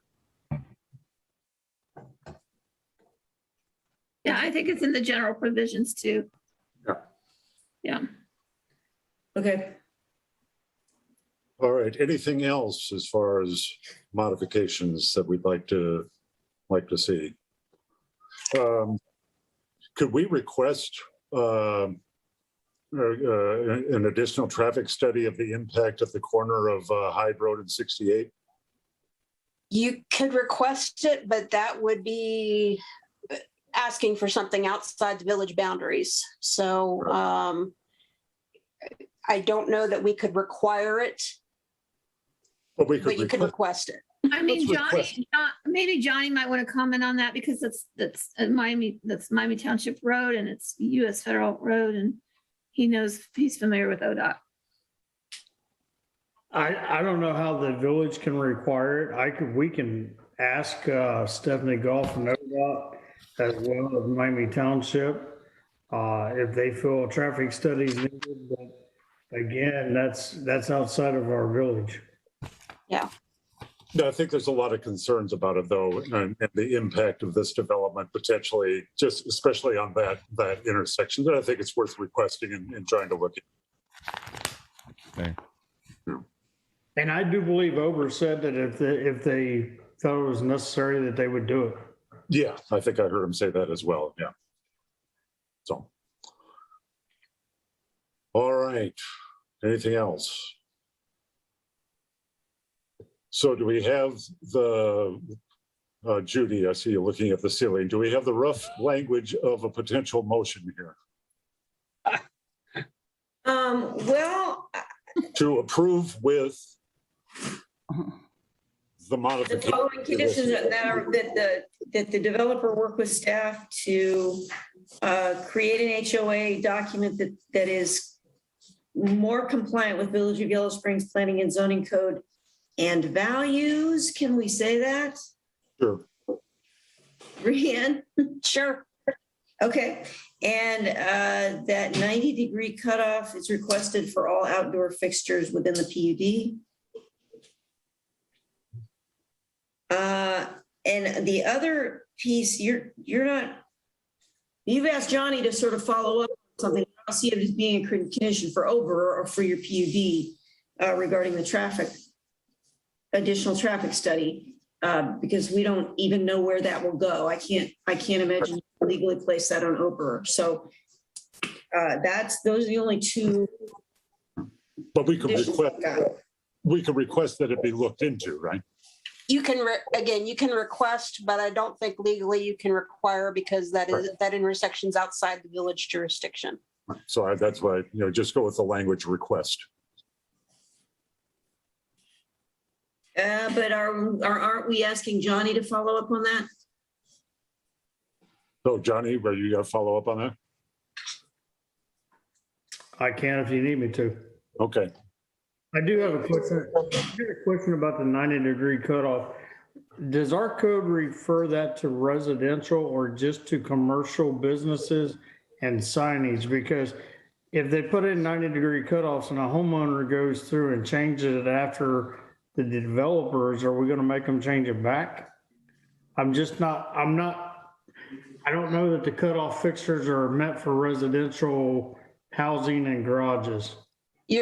Johnny, you're absolutely right. It's part of a permit application on new development for 126403 and 126208. But if someone changes it after the fact, that's it was in the design, but a homeowner or a property owner is they can change things.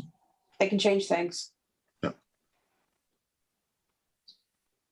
Okay, well, there's some communities that are very serious about it, but at this stage, it is expensive to change things. So hopefully it'll help protect the skies for some period of time. Okay, so Judy, what do you have? I have what I had before. Johnny just said, yes, he can look into it. If you want him to look into it, I've still got work with staff to make the HOA compliant with Village of Yellow Springs Planning and Zoning and values. And then a 90-degree cutoff is requested for all outdoor fixtures within the PUD. Johnny said he would follow up regarding whether a traffic study was warranted. Okay, so I will make a motion to approve the PUD with those two modifications. Second. Who is green? Would the clerk call the roll, please? Yes, Zaremski. Yes. Stiles. Yes. Curlis. Yes. Green. Yes. Doden. Yes. Thank you. All right. Thank you, everybody. Okay, now, Judy, you were going to kind of outline the calendar for. So, essentially, this cannot go to council until the official record is created, which means I have to whip together some minutes here and you all have to approve them. In order to get this in front of council for their December 6th meeting, it would be ideal if Planning Commission could agree to literally a 5-minute meeting, like November 30th or December 1st, to do nothing but approve those minutes. Now, that means I've got to get them to you prior to that time. You have to carefully read them so that you in fact are able to approve them during that span of that meeting. But so I'd like to just ask you folks at this point, if you have, if at least 3 of you have the ability to make a 5 to 10 minute meeting on November 30th or December 1st. Yes. What time would the meeting be? Well, we can be super flexible. So we could do 8 a.m. We could do 5 p.m. Do noon. We could do whenever you have a break that you're able to jump on a Zoom. So let's say December 1st, because this is some minute trauma here coming up. Yeah. Let's go December 1 and we say 6 or 7 o'clock. I can be there anytime. Yeah. I could do 6 or 7, but if for staff, if you want to do it during the day, I can do it during the day. Yeah, I can do it during the day. I could do it. Me too. I'm totally flexible. Yeah. How about noon? Noon's fine. So noon, high noon on December 1st. And I will send out a Zoom invite to all planning commission members and the usual packet receivers and all that sort of thing. And you will receive a packet, which is literally the minutes, probably a day or two prior to that meeting. So then the process is those minutes get approved so that I can get them into, on December 3rd, council's packet. And then council would do this kind of all over again as they go through the process and have a hearing for the public, because they will do that at the first reading of an ordinance to rezone to PUD.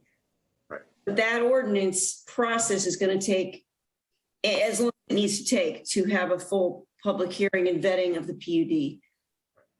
So folks are certainly welcome to Zoom on to that council meeting in case you want to be available for any points of clarification during the process. Then the second reading and official public hearing for that PUD rezoning would be on December 20th. And then it goes back 30 days following that if in fact it is approved. It comes back to us.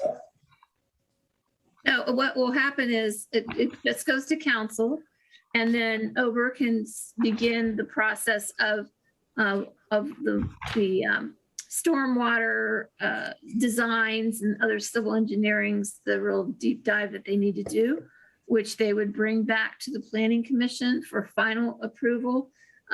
Based on what council decides, then Planning Commission can only modify it if there has been slight revisions to the original plan. If there's major revisions, then they start this whole process all over again. All right. Any old business, new business, or agenda planning? I think I have nothing on the horizon right now. I'm sure there will be, but nothing right now for agenda planning.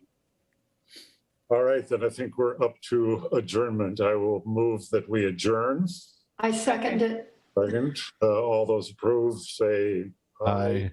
Aye. Thank you very much for a very long meeting and sticking with it and doing a good job. I hope it went all right. So thank you, Frank, for chairing what was very difficult. Yeah. Yes, thank you, Frank. Yeah, Frank, you did a great job. Yeah. Did that voting script thing, did that